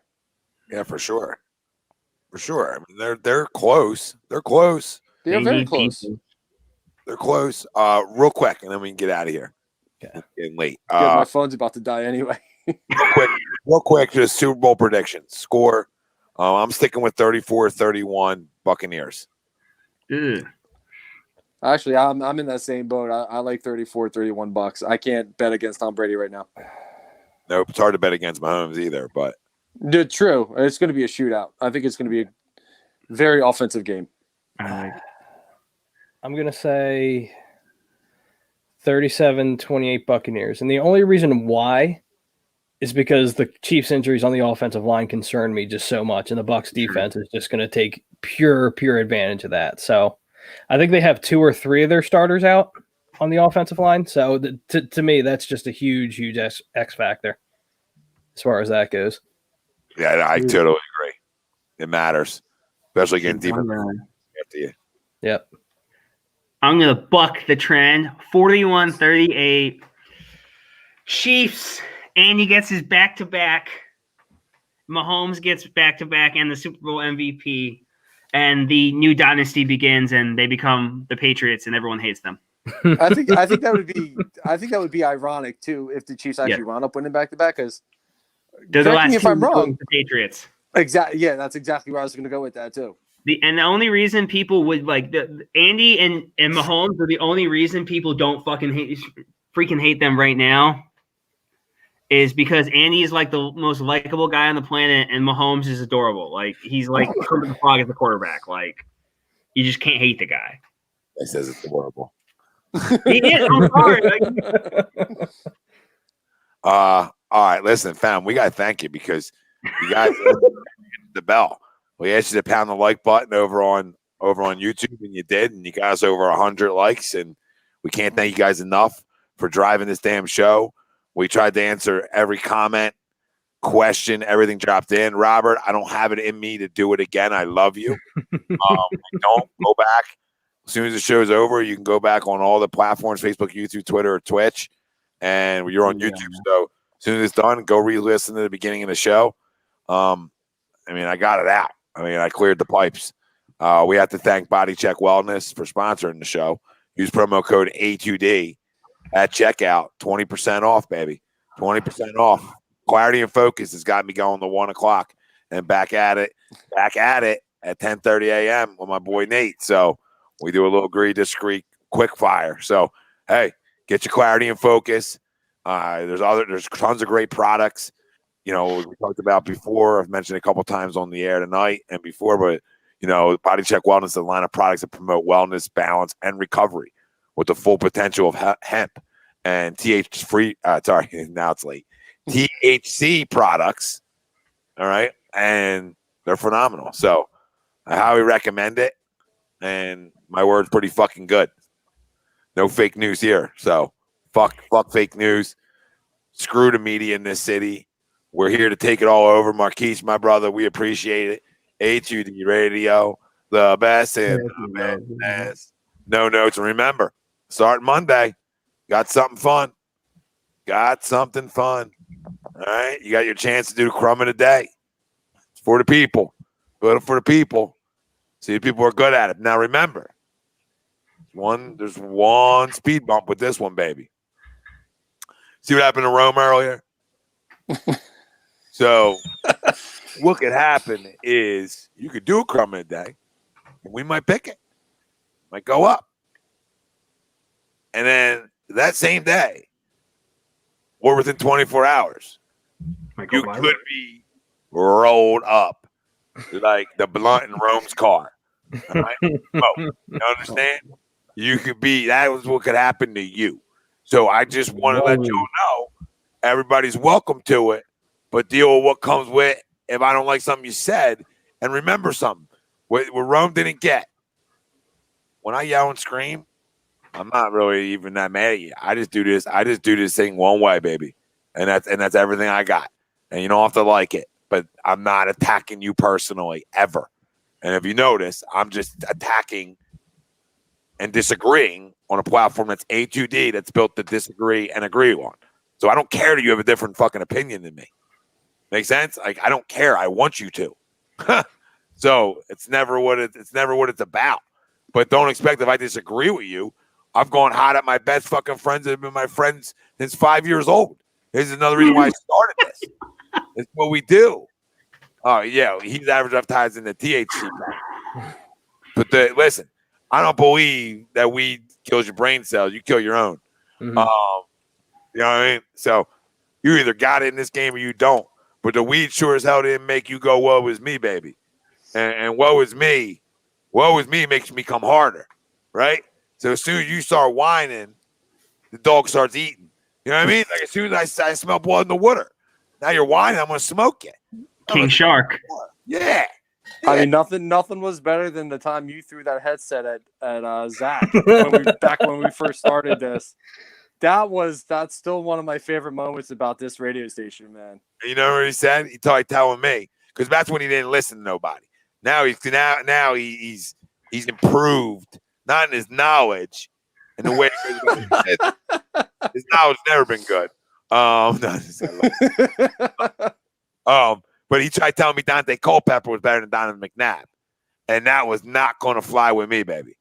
And he would not listen to my reasonings, and I kept forgetting what he was saying. And I said, "You're going to let me talk," and he wouldn't let me talk. And at some point, I picked up that. Oh my Lord! Still one of my favorite moments, man. That was back when we first started. So much fun. Damien, we accept fans of all teams here too, brother. Yep. Oh yeah, he knows. Damien, he's always chiming in on the hockey show. That's our brother from down under down there, man. He's from Australia. Marquise, I took. It was like me and him played 21, right, on the court, and I rolled him 21 up. You know what I mean? It was ugly for him. Like all he had to do was debate back, and he would have looked better. Later. The problem is he never got to his damn points because it's too long. You got to get to your point. Did I not let him talk for like 3 to 4 minutes? Mm-hmm. I thought you let him talk like 7. I might have. I might be losing my mind. So like, I'm not supposed to like I want people to do that when I'm talking. Like, if you disagree with me in the moment, say, hold on. Let me say something about that point. I'll catch back on to what I was saying. You know what I mean? So you whatever. Give everyone a shot. That's how we do it here. Listen, guys, we love you though. we're getting the hell out of here. Yep. And TTP, we love you. Everybody that chimed in tonight. Well, I love you. Dale, thanks for coming on with us, brother. Yeah, man, absolutely. Jake. I'm always available. Pete. Well, I send the link I say it every Friday to all you guys. And you never send the link. Yeah, I didn't. But you know us. You know what everybody knows to find me and get the link over. What was I going to say? Tomorrow, kicking it stateside, 10:30 a.m. Only on A2D radio. We will have starting next Saturday. We have Philly the podcast. My man Joe Castro and Brandon. They do a kick-ass job talking birds. They'll be on 1 to 2 every Saturday. We have a combat sports show coming. That will be probably like 3 to 4 or 3 to 5, and then we're gonna have the weekly roundup. Probably start a little bit later to fill in all the gaps, but big things coming. More shows coming for everybody. A little something for everybody, right? Another show directed, Spitting Fire with Rachel. Obviously, it was on the night. Is big in the UFC and MMA, and then we got another dedicated one. 2 peeps, Rachel and Travis, who we doing that show, been in the game for a long time. So enjoy that. But tomorrow you have Kicking It Stateside, and then that's followed by the weekly roundup, and then 10 p.m. Eastern you have for our wrestling nerds, which we love. We love you guys. You have the great Andy Ritter and Butters on in this very ring. So turn on your alerts wherever you're at. And Sunday, agree, disagree. We'll be on at 12. I would think, listen, I'm supposed to have a kid like Super Bowl Sunday. That's been his due date for the whole time. So I'm expecting the kid to come, and I may not be doing a show on Sunday. So if you guys don't see me, that's why. If you don't see me for a couple weeks, that's why. Listen, I'm a pros pro, dude. And it's your first kid, man. I'll dip my head in, dude. I'm a talker. All right. Google Gaga goes only so far with me. So far with me. I gotta. There's so much to talk about. I'm sure I'm gonna have to clean the pipes again. And I thank you guys for letting me clean my pipes early on like that. You know what I mean? You make me feel good. I don't want to come in and get mad. I just get mad. I just get mad. Like something triggers me in the moment, and I get fucking mad. And if you're not getting mad over bullshit, then I don't doing it right. I'll tell you, boys. I love you guys. Love you, fam. Thanks for chiming in. BodyCheckWellness.com, promo code A2D for 20% off. Check them out. We out.